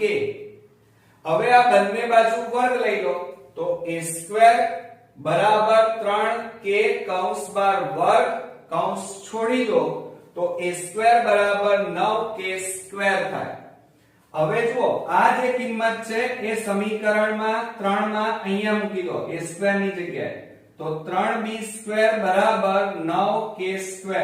આ 3 ગુણાકારમાં છે, આ બાજુ લઈ જાઓ ભાગાકાર, 3 તારી 9, તો b² બરાબર 3k² અહીંયા મળશે. આનો મીનિંગ શું થાય મિત્રો? તો આ b² ને 3 વડે ભાગી શકાય અને b ને પણ 3 વડે ભાગી શકાય. તો એનો મતલબ એ થયો કે પરિણામ 4 અને 5, આ 5 છે એમાં 3 વડે ભાગાય છે અને પરિણામ 4 એમાં પણ 3 વડે ભાગાય છે. એટલે a અને b બંનેમાં સામાન્ય અવયવ કયો આવ્યો? 3 આવ્યો. એટલે a અને b બંનેમાં સામાન્ય અવયવ 3 છે. પણ અહીં તો શું કહે છે પરિણામ 2? કે બંનેમાં કોઈ સામાન્ય અવયવ નથી, પણ અહીં તો આવ્યું એટલે આ બધું ખોટું આવ્યું. એટલે આ પરિણામ એ આગળ પરિણામ 2 નો શું કરે છે? વિરોધ કરે છે. ખોટું હોય એટલે ખોટાનો વિરોધ જ થાય મિત્રો. એટલે આપણી જે ધારણા હતી એ ખોટી હતી, એટલે અહીંયા સાબિત એ થયું કે આપણી ધારણા ખોટી છે. તો સાચી શું હતું? તો સાચું શું હતું? વર્ગમૂળમાં 3 એ અસમય સંખ્યા છે એ સાબિત થાય છે. ક્લિયર મિત્રો? આવડી ગયું ને? અહીંયા જરા રકમને બરોબર સમજી લો. રકમ તમે જોઈ રહ્યા છો, તમને મોટી લાગી રહી છે, એટલે તમે સમજશો કે સર આટલી બધી મોટી રકમ મજા નહીં આવે દાખલા. મિત્રો એકદમ ઈઝી છે. જુઓ, ભાગાકારની લાંબી પ્રક્રિયા કર્યા વગર નીચે દર્શાવેલ સમય સંખ્યાઓ, આ બધી કઈ સંખ્યાઓ છે? સમય સંખ્યાઓ. સમય સંખ્યાઓનું નિરૂપણ શાંત છે કે અનંત અને આવૃત છે તે જણાવો. પછી શું કહે છે પાછું? જુઓ, આ તો તમારો પહેલો ભાગ. પછી પાછું ઉપર જે સમય સંખ્યાઓનું દશાંશ નિરૂપણ શાંત હોય તેનું દશાંશ નિરૂપણ પણ કરો એમ કહે છે. બરોબર? હવે કેવી રીતે કરવું? તો મિત્રો આપણે આગળ પ્રમેયો ખાસ ભણ્યા છીએ કે સમય સંખ્યાનું દશાંશ નિરૂપણ શાંત છે કે અનંત આવૃત છે એ નક્કી કરવા માટે આપણે જાણીએ છીએ કે હંમેશા સમય સંખ્યામાં છેદ એ 2 ની n ઘાત અને 5 ની m ઘાત સ્વરૂપમાં હોવા જોઈએ. તો એ શાંત કહેવાય. કેવું દશાંશ નિરૂપણ કહેવાય મિત્રો? શાંત. અને જો 2 ની n ઘાત 5 ની m ઘાત ન હોય, એ સિવાયનું કોઈ સંખ્યા હોય તો એ શાંત ન હોય, પણ કેવી હોય? અનંત અને આવૃત હોય. ક્લિયર? તો ચાલો આપણે શરૂ કરીએ. પહેલી રકમ જોઈ લઈએ. પહેલો દાખલો છે 13/3125. તો આ 13 m ના m અને આ 3125 ના આપણે ભાગ પાડી દઈએ. 3125. चलो पांचे भाग चलाइए तो 5 6 30 5 2 10 અને 5 5 25 પાંચે 125 પછી પાંચે 25 અને 5 5 25 5 એકા 5 1 2 3 4 અને 5 તો કેટલી વાર 5 આયા 5 વાર તો 5 ની 5 ઘાત કહેવાય કેટલી કહેવાય મિત્રો 5 ની 5 ઘાત હવે આપણે શું કરીશું તો અહીંયા જુઓ 13 છેદમાં શું કહે છે મેં તમને હમણાં શું કીધું કે 2 ની n ઘાત અને 5 ની m ઘાત હોવી જોઈએ હવે જુઓ 5 ની 5 ઘાત છે પણ 2 ની n ઘાત નથી એટલે એનો મતલબ શું કહેવાય 2 ની 0 ઘાત કહેવાય અને 5 ની 5 ઘાત ક્લિયર ખ્યાલ આવ્યો એટલે છેદમાં 2 પણ છે અને 5 પણ છે બરોબર અને 2 અને 5 બંને હોય બરોબર તો એ શું કહેવાય શાંત દશાંશ કહેવાય તો અહીં લખવાનું નીચે તમારે અહીં છેદ 2 ની n ઘાત 5 ની m ઘાત સ્વરૂપમાં છે એમ લખવાનું શું લખવાનું સ્વરૂપમાં છે માટે આપેલ સમય સંખ્યાનું માટે આપેલ સમય સંખ્યાનું દશાંશ નિરૂપણ ધ્યાન રાખજો આ લખવું પડશે નિરૂપણ કેવું છે મિત્રો શાંત છે કેવું છે શાંત છે ઓકે ક્લિયર હવે શું કહે છે કે જો શાંત હોય તો તેનું દશાંશ નિરૂપણ દર્શાવો તો ચાલો હવે એનું આ જ દાખલાનું આગળ હજી ભણવાનું છે 2 માર્ક્સમાં પૂછાશે તો બરાબર હવે જો અહીંયા આપણને કેટલા આપેલા છે 13 છેદમાં જોજો હો બરોબર 13 છેદમાં આપણને કેટલા આપેલા છે 5 ની 5 ઘાત આપેલી છે કેટલી આપેલી છે 5 ની 5 ઘાત ધ્યાન રાખજો તો બરાબર હવે અહીંયા 5 ની 3 ઘાત છે મિત્રો કેટલી ઘાત છે 5 ની 3 ઘાત અરે સોરી 5 ની 5 ઘાત હશે કેટલી છે મિત્રો 5 ની 5 ઘાત આપેલી છે તો હવે અહીંયા 0 લાવવા પડે મેં જ્યારે પ્રમેય ચલાવ્યા ત્યારે તમને આખી વાત સમજાવી હતી તો આ 13 m ના m છેદમાં 5 ની 5 ઘાત m ના m અને 0 લાવવા હોય તો 2 ની 5 ઘાત વડે ગુણવા પડે અહીંયા જેટલી ઘાત હોય એટલી જ ઘાત અહીંયા લખવાની અને 5 હોય તો 2 વડે ગુણવાના અને જો 2 આપેલા હોય તો 5 વડે ગુણવાના ક્લિયર હવે આપણે શું કરીશું નીચે જેટલા વડે ગુણો એટલા જ વડે ઉપર ગુણવા પડે નીચે 2 ની 5 ઘાત લખી તો ઉપર પણ એટલા લખવા પડે તો બરાબર શું થાય 13 ગુણ્યા 2 ની 5 ઘાત તો 2 દુ 4 4 દુ 8 8 દુ 16 16 દુ 32 તો 13 ગુણ્યા કેટલા થાય 32 હવે જુઓ 5 ગુણ્યા 10 એટલે 10 ની કેટલી ઘાત થાય 5 ઘાત થાય હવે 32 ગુણ્યા 13 કરો 32 ગુણ્યા 13 તો 0 2 3 3 દુ 6 9 9 ને 2 11 કેટલા આવ્યા 416 આવ્યા તો અહીંયા આપણે લખીએ 416 છેદમાં 10 ની 5 ઘાત એટલે કેટલા મીંડા આવે મિત્રો 10 ની 5 ઘાત એટલે 5 મીંડા આવે એટલે 5 રકમ પછી પોઈન્ટ કાપવાનું તો જવાબ આવશે જુઓ 416 છે ને તો 1 2 3 4 5 પોઈન્ટ અને પછી 0 મૂકવાનો એટલે આ આપણું દશાંશ નિરૂપણ થયું એટલે જવાબ અહીંયા કેટલો આવ્યો 0.00416 આવ્યો ક્લિયર આવડશે ને હવે ચાલો હવે આપણે સેકન્ડ એક્ઝામ્પલ જોઈ લઈએ ચલો હવે સેકન્ડ એક્ઝામ્પલ માં બરોબર ધ્યાન રાખજો એટલે તમને થોડું રિવિઝન પણ સરસ રીતે થઈ જશે અને દાખલાઓ પણ જેમ જેમ રિવિઝન કરશો એમ વધારે આવશે ચલો બીજો દાખલો જોઈએ તો 17 છેદમાં 8 આપ્યા છે આ જ રીતે ગણવાનું તો હવે આપણને આવડી જશે 17 છેદમાં 8 17 ના અવયવ ન પડે 8 ના અવયવ પડે એટલે 2 ની કેટલી ઘાત લખાય 3 ઘાત 2 નો 3 વાર ગુણાકાર કરો તો 8 થાય. 2 દુ 4, 4 દુ 8. હવે જુઓ અહીંયા 2 ની 3 ઘાત આપેલી છે. શું નથી આપેલું? તો જુઓ 17 છેદમાં 2 ની 3 ઘાત ગુણ્યા 5 નથી, એટલે 5 ની કેટલી ઘાત કહેવાય? 0. એટલે છેદમાં જુઓ 2 પણ આપેલા છે અને 5 પણ આવ્યા છે. એ સિવાય કોઈ સંખ્યા નથી, એટલે એનો મતલબ કે કેવી કહેવાય? શાંત કહેવાય. બરોબર? તો આપણે અહીંયા લખીએ નીચે કે અહીં છેદ 2 ની m ઘાત 5 ની m ઘાત સ્વરૂપમાં છે, માટે આપેલ સમય સંખ્યાનું દશાંશ નિરૂપણ કેવું થાય મિત્રો? શાંત છે. ચલો ક્લિયર? આ રીતે લખાઈ ગયું. પછી હવે બીજો સેકન્ડ પાર્ટ શું કહે છે? જો શાંત હોય, શાંત તો છે જ, તો શાંત હોય તો એને દશાંશ નિરૂપણમાં દર્શાવવાનું છે.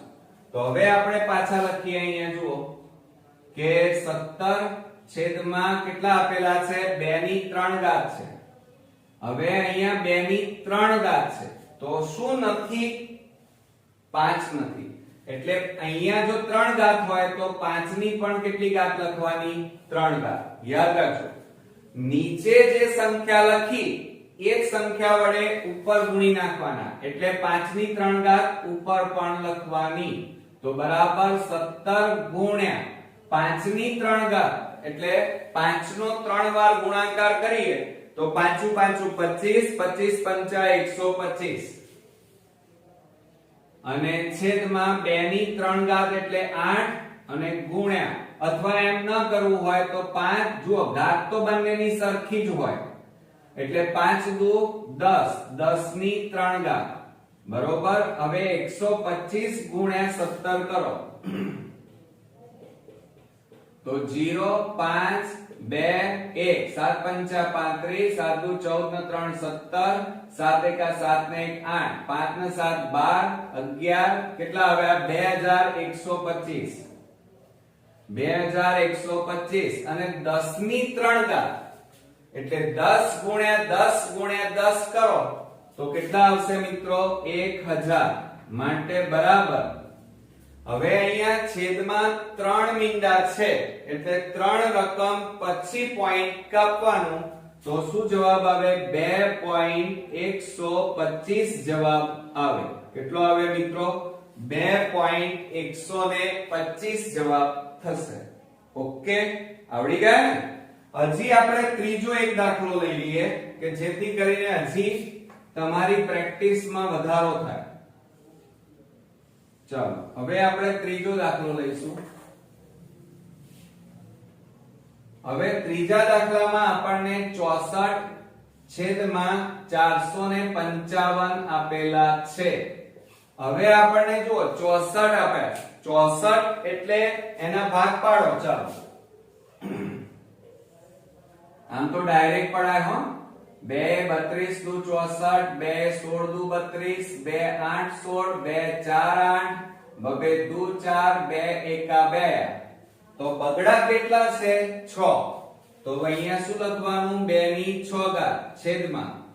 હવે નીચે શું આપેલું છે? 455. એના ભાગ પાડો. 455. ચલો 5 વડે ભાગ. ચાલો 5 9 45 અને 5 એકા 5. 91 આવ્યા એટલે કેટલા ભાગ ચાલે? 7. તો 7 ભાગ ચલાવીએ તો 13 7 91 અને 13 એકા 13. તો કેટલા આવ્યા નીચે જુઓ? 5 ગુણ્યા 7 ગુણ્યા 13. હવે બરોબર ધ્યાન રાખો, છેદ તમારે જોવાના. હંમેશા શું જોવાનું? તમારે નીચેની સંખ્યા છેદ જોવાના. એમ અહીંયા છેદ જુઓ તો 5 છે પણ 2 નથી. જુઓ અહીંયા શું હતું? 2 છે પણ 5 નથી. અહીંયા જુઓ તમે 2 છે પણ 5 નથી, 5 છે પણ 2 નથી. અહીંયા આપણે 2 નથી એની વાંધો નથી, પણ 5 સિવાય 7 અને 13 આપેલા છે. એકલા 5 હોય તો વાંધો નતો, તો એ શાંત કહેવાય, પણ 5 ઉપરાંત 7 અને 13 બંને આપેલા છે, તો આ સંખ્યા શાંત ન કહેવાય. તો અહીંયા લખવાનું, અહીંયા શું લખો? 2 અને 5 આવવા જોઈએ. અહીંયા કેટલા આવવા જોઈએ? હંમેશા 5 અને બગડો આવવો જોઈએ. એની જગ્યાએ 7 અને 13 આવે છે, માટે અહીંયા લખવાનું કે અહીં છેદ 2 ની n ઘાત 5 ની m ઘાત સ્વરૂપમાં નથી, સ્વરૂપમાં નથી. માટે અહીંયા શું લખીશું આપણે? આપેલ સમય સંખ્યા શાંત નથી. કેવી નથી મિત્રો? શાંત નથી. માટે કેવી છે? શાંત ન હોય તો એ કેવી છે? અનંત અને આવૃત છે એમ કહેવાય. માટે આપેલ સંખ્યા સમય સંખ્યા કેવી છે મિત્રો? અનંત અને આવૃત છે. ક્લિયર? આવડે ને? એટલે આ એક્ઝામ્પલ ઉપરથી એટલી વસ્તુ યાદ રાખો કે છેદમાં હંમેશા શું હોવું જોઈએ? 2 ની n ઘાત અને 5 ની m ઘાત હોવી જોઈએ. કાં તો 2 કાં તો 5, એ સિવાય કોઈ ના હોવા જોઈએ. આ બે તો ફરજિયાત હોવા જોઈએ. જો હોય તો એ શાંત કહેવાય, અને જો આ ન હોય અને બીજી કોઈ સંખ્યા આપેલી હોય તો એ કેવી કહેવાય? અનંત આવૃત કહેવાય. કેવી કહેવાય? અનંત અને આવૃત સંખ્યા કહેવાય. આવડી ગયું મિત્રો? મિત્રો આજનું ઉદાહરણ ખૂબ જ અગત્યનું છે. જો અહીંયા ઉદાહરણ નંબર 5, કોઈ ધન પૂર્ણાંક n માટે 4 ની n ઘાત નો છેલ્લો અંક શૂન્ય હશે કે કેમ તે નિર્ણય કરો. હવે આવા એક્ઝામ્પલ મોટા ભાગના સ્ટુડન્ટ્સ ને આવડતા નથી અથવા એ લોકો છોડી દે છે, પણ મિત્રો છોડવાની કોઈ જરૂર નથી. હું તમને આવા જ એક્ઝામ્પલો એકદમ સીધી સરળ ભાષામાં શીખવાડીશ. જો અહીંયા આપણને અહીંયા શું કીધું છે? ધન પૂર્ણાંકો. n એ ધન પૂર્ણાંક છે અને 4 ની n ઘાત, એટલે 4 ની n ઘાત એટલે n ની જગ્યાએ તમારે ધન પૂર્ણાંક એટલે કે 1 2 3 4 5 લેવાના છે. તો જો અહીંયા આપણે લખીએ એટલે તમને વધારે ખબર પડશે કે 4 ની n ઘાત, બરોબર? અહીંયા 4 ની n ઘાત લઈએ. હવે n એ ધન પૂર્ણાંક લેવાનું કીધું છે, એટલે 4 ની 1 ઘાત લઈએ તો શું થાય? 4 ગુણ્યા 4, 4 ગુણ્યા 1 ઘાત એટલે 4, બરોબર? અને 4 ના અવયવ કેટલા પડશે? 2 ગુણ્યા 2. એ જ રીતે આપણે 4 ની 2 ઘાત લઈએ તો 4 ગુણ્યા 4 બરાબર 16. હવે 16 ના ભાગ પાડીએ તો 2 ગુણ્યા 2 ગુણ્યા 2 ગુણ્યા 2 થાય. એટલે કે જુઓ 2 દુ 4, 4 દુ 8, 8 દુ 16. હવે અહીંયા બરોબર ધ્યાન રાખજો. 4 ની 3 ઘાત એટલે 4 ગુણ્યા 4 ગુણ્યા 4 બરાબર 4 ચોક 16, 16 4 64.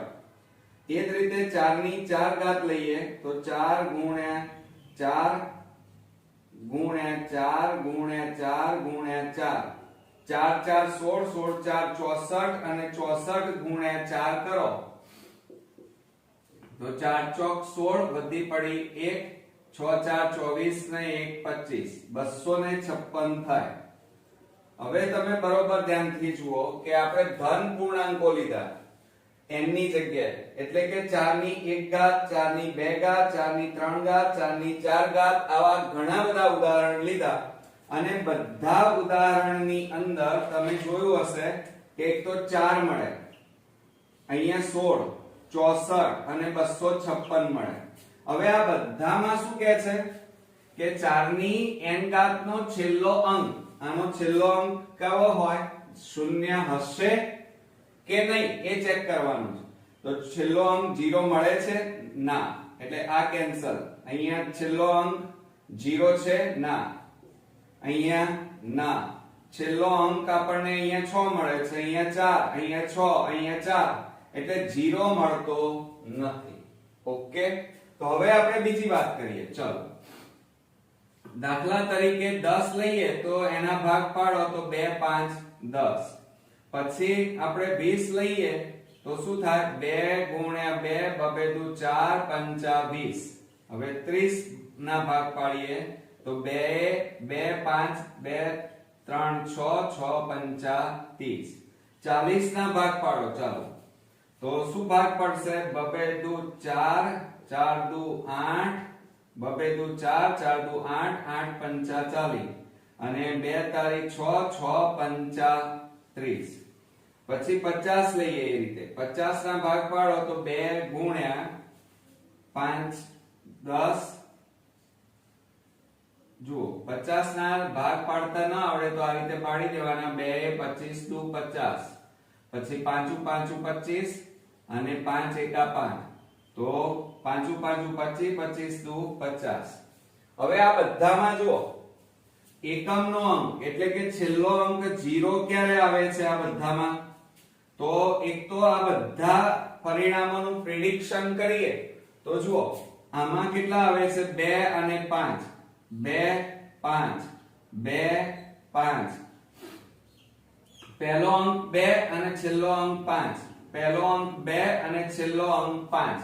એટલે એનો મતલબ એ થયો કે જો અહીંયા છેલ્લો અંક 0 ક્યારે આવે? કે જ્યારે એની અંદર પહેલો અને છેલ્લો એટલે કે 2 અને 5 હોવા જોઈએ.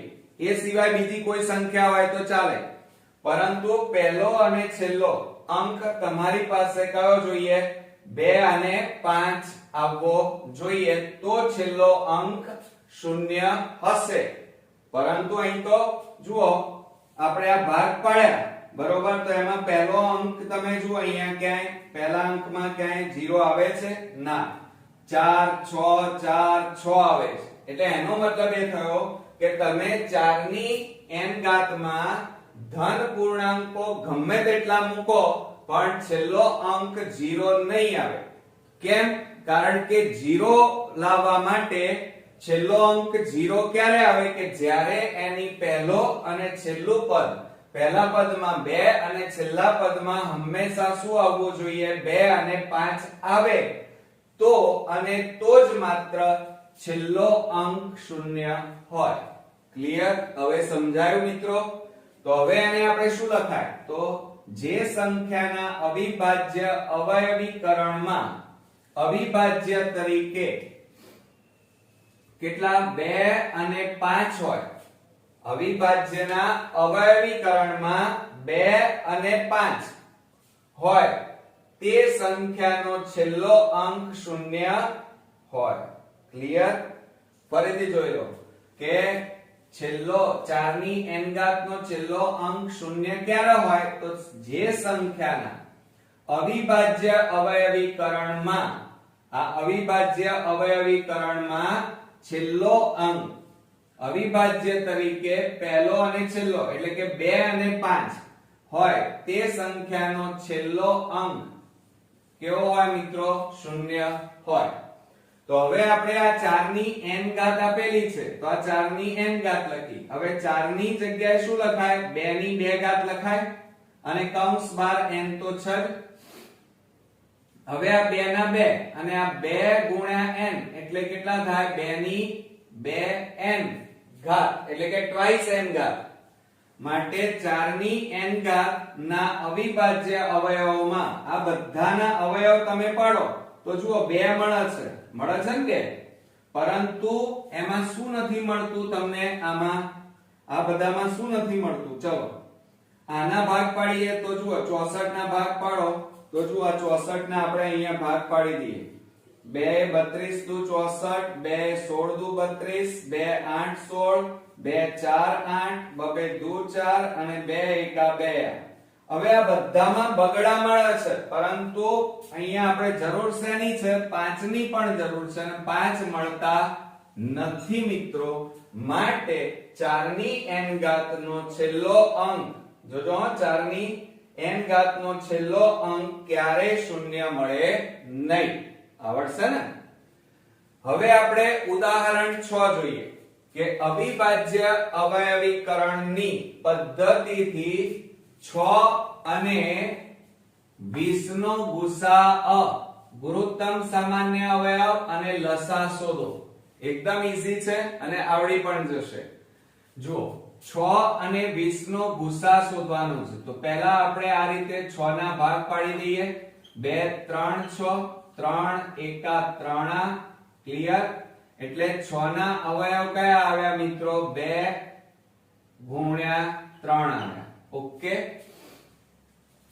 અને હવે આપણે 20 ના ભાગ પાડીએ. તો 20 ના તમે ભાગ પાડશો તો 2 દાન 20, 2 5 10 અને 5 એકા 5. એટલે 20 ના ભાગ પાડ્યા તો કેટલા આવ્યા? 2 ગુણ્યા 2. આ 2 ગુણ્યા 2 ગુણ્યા 5 થાય. બરોબર થઈ ગયા. હવે આપણે શું કરીએ તો ધ્યાન રાખજો. હવે આપણે આના ઉપરથી ગુરુત્તમ સામાન્ય અવયવ એટલે કે ગુસા શોધીએ. તો અહીંયા લખીએ આપણે ગુસાઅ.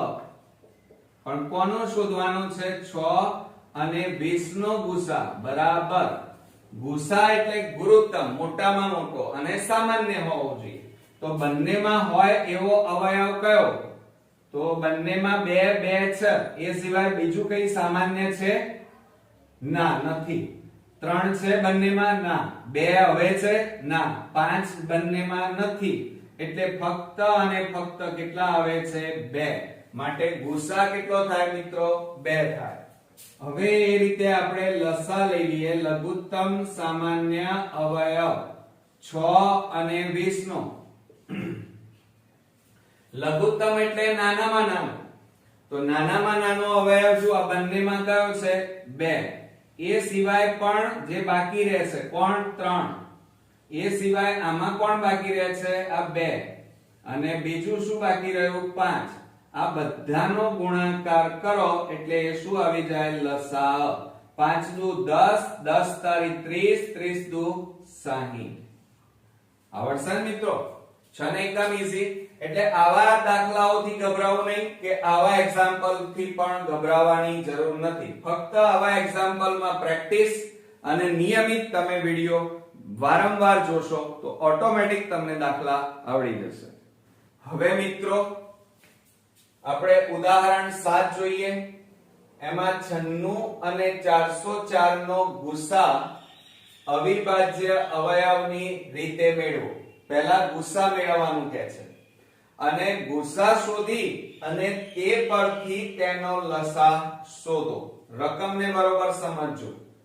પહેલા આપણને અવિભાજ્ય અવયવની રીતે ગુસા શોધવાનું કહે છે અને ત્યાર પછી એના ઉપરથી આપણે લસા શોધવાનો છે. તો આપણે અહીંયા 96 આપેલા છે અને બીજા આપ્યા છે 404. તો આપણે સૌપ્રથમ 96 ના ભાગ પાડી દઈએ. તો 2 ભાગ ચલાવીએ તો કેટલાય ચાલે? 2 4 8, 2 8 16. હજી 2 ભાગ ચાલશે. 2 2 4, 2 4 8. બબે દુ 2 એકા 2, બબે દુ 4. હવે 2 ભાગ ચલાવો. 2 6 12, 2 3 6 અને 3 એકા 3 થઈ ગયા. હવે એ જ રીતે 404 ના ભાગ પાડીએ. 404 ના ભાગ પાડીએ તો શું થાય? તો 2 ભાગ ચલાવીએ. બબે દુ 4, 0, બબે દુ 4. પછી 2 એકા 2, 0, 2 એકા 2. હવે આપણે 101 ને કઈ સંખ્યા વડે ભાગી શકીએ મને કહો? તો મિત્રો 101 ને આપણે કોઈ સંખ્યા વડે ભાગી શકતા નથી. તો આપણે અહીંયા 101 એ 1 વડે ભાગ ચાલે. એની એ જ સંખ્યા વડે. ક્લિયર? હવે આપણે અહીંયા લખી કાઢીએ. જુઓ કે 96 ના ભાગ કેટલા આવ્યા? ભાગ પાડ્યા તો આ બધા ભાગ લખી કાઢવાના. 2 ગુણ્યા 2, 3 અને 4 5. 5 વાર 2 લખવાના ગુણ્યા 3 અને 404 ના અહીંયા ભાગ પાડ્યા તો શું મળ્યું આપણને? 2 ગુણ્યા 2 ગુણ્યા 101. ક્લિયર? હવે આપણે શું કરીશું? ધ્યાન રાખજો બરોબર. આટલું કર્યા પછી પહેલા આપણે શું શોધવાનું કે છે? ગુસા શોધવાનું છે. તો આપણે અહીંયા ગુસા લઈ લઈએ. ગુરુત્તમ સામાન્ય અવયવ કૌંસમાં 96 અને 404 અને એનો ગુસા બરાબર બંનેમાં કોમન અને મોટામાં મોટી. તો જુઓ બંનેમાં 2 આવે છે એટલે એક વાર લખવાનું ગુણ્યા બંનેમાં હજી પણ 2 નું જોડકું બને છે એટલે 2 લખ્યા. હવે એ સિવાય કોઈનું જોડકું નીચે ઉપર બનતું નથી માટે બરાબર 2 ગુણ્યા 2 એટલે ગુસા બરાબર આપણો પહેલો આન્સર આવ્યો 4. ક્લિયર? હવે તે પરથી લસા શોધવાનો છે એટલે આપણે સૂત્ર લખવું પડશે કે હવે ગુસા AB ગુણ્યા લસા AB બરાબર A ગુણ્યા B. હવે એની અંદર તમારે કિંમતો મૂકવાની છે. તો હવે જુઓ શું કરીશું? આપણને કઈ વસ્તુ શોધવાની છે? લસા શોધવાનો છે. અને આ ગુસા ગુણાકારમાં છે એને બરાબરની પેલી બાજુ લઈ જઈએ તો ભાગાકારમાં જાય તો શું લખાશે કે લસા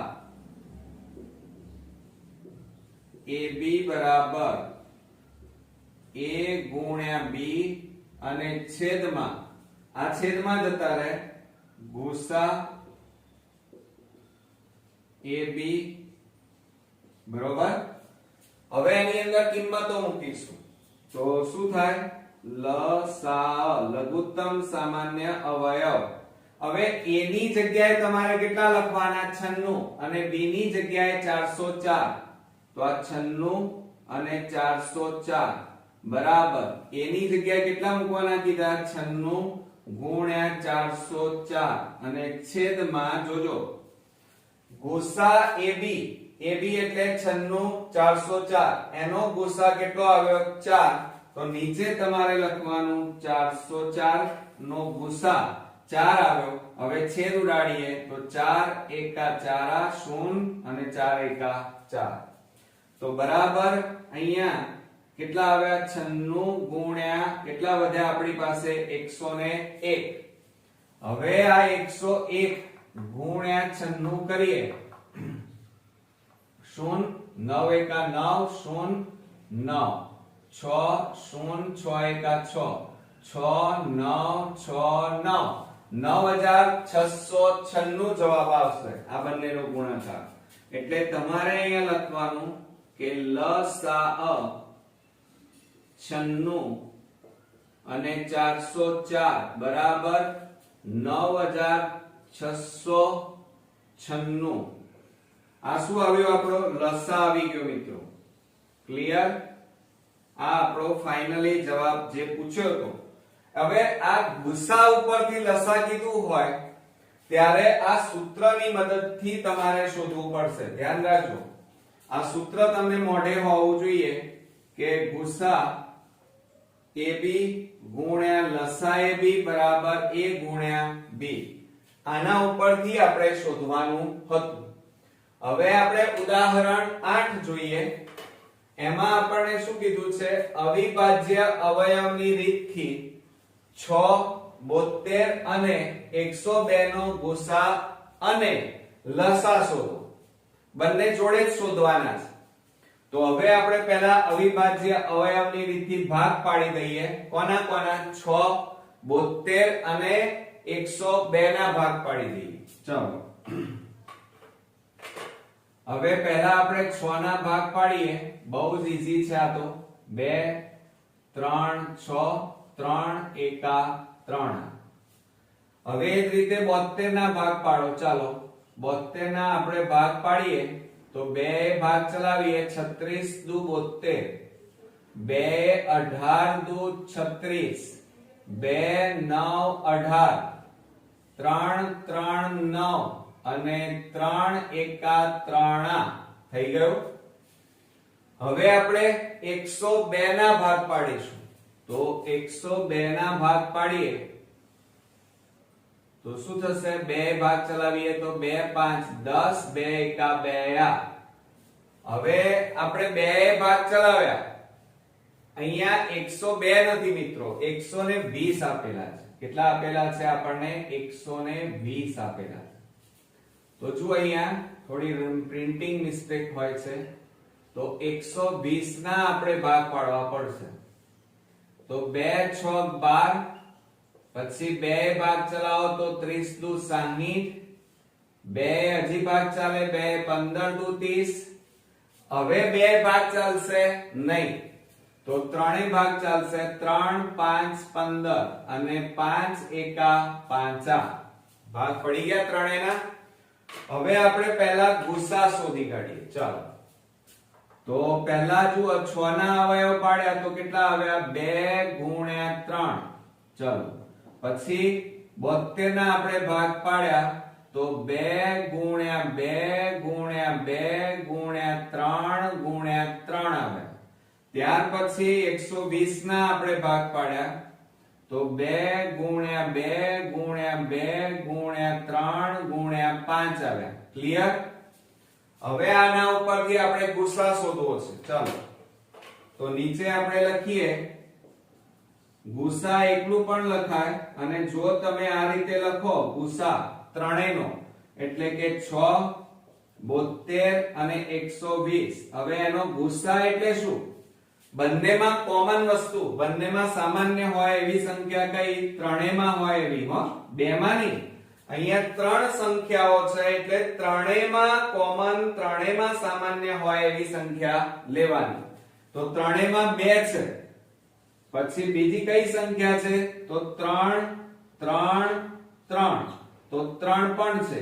હવે એ સિવાય બીજી કોઈ સંખ્યા છે નહીં. હવે તમે કહેશો સર આ 2 2 છે ને? ના મિત્રો, એ ના ગણાય. ત્રણેયમાં હોવા જોઈએ, કોઈ 2 માં ચાલે નહીં. તો આ 2 ગુણ્યા 3 એટલે 6, એટલે ગુસા આવ્યો આપણો 6 આવ્યો. હવે ત્યાર પછી આપણે લસા શોધી કાઢીએ. તો જુઓ, લઘુત્તમ સામાન્ય અવયવ 6 72 અને 120. હવે એમાં જોજો, લસા હું કેવી રીતે લખું છું? એક તો ત્રણેયમાં કઈ વસ્તુ સામાન્ય છે? એક તો 2 હતા, પછી 3 ત્રણેયમાં હતા, એટલે 3 સામાન્ય હતા. આ સિવાય બાકી કઈ વસ્તુ રહી? જુઓ, એક તો આ 2 બંનેમાં છે, એટલે એક જ વાર લખવાના, 2 વાર નહીં લખવાના. પછી જો આ બગડો હજી પણ 2 વાર છે, બંનેમાં આવેલો છે, એટલે 2. એ સિવાય આ 3 3 તો નીકળી ગયા, તો બાકી કોણ રહ્યું? 3 અને 5. તો ગુણ્યા 3 ગુણ્યા 5. હવે આ બધાનો આપણે ગુણાકાર કરવાનો, એટલે એ આપણો લસા આવી જશે. તો જુઓ, 5 તારી 15, 15 દુ 30, 30 દુ 60, 60 દુ 120 અને 120 ગુણ્યા 3 કરીએ તો 12 તારી 36, એટલે લસા આવશે તમારો 360 આવશે. કેટલો આવશે મિત્રો? 360. આવડશે ને મિત્રો? ખ્યાલ આવ્યો બંને ઉદાહરણમાં? તો આ રીતે આજના વિડિયોની અંદર આપણે કુલ 4 એક્ઝામ્પલ જોયા, અને મને ખાતરી છે કે આ ચારે 4 એક્ઝામ્પલ તમને આવડ્યા હશે અને તમને આ એક્ઝામ્પલમાં મજા પણ આવી હશે. તો આ જ રીતે નેક્સ્ટ વિડિયોમાં બીજા મોસ્ટ ઇમ્પોર્ટન્ટ ઉદાહરણ અને ટેક્સ્ટ બુકના બધા જ દાખલા આપણે જોઈશું. ત્યાં સુધી તમે આ બધા દાખલાની પ્રેક્ટિસ કરતા રહો અને મારા વિડિયો જોતા રહો. ગુડ નાઇટ મિત્રો.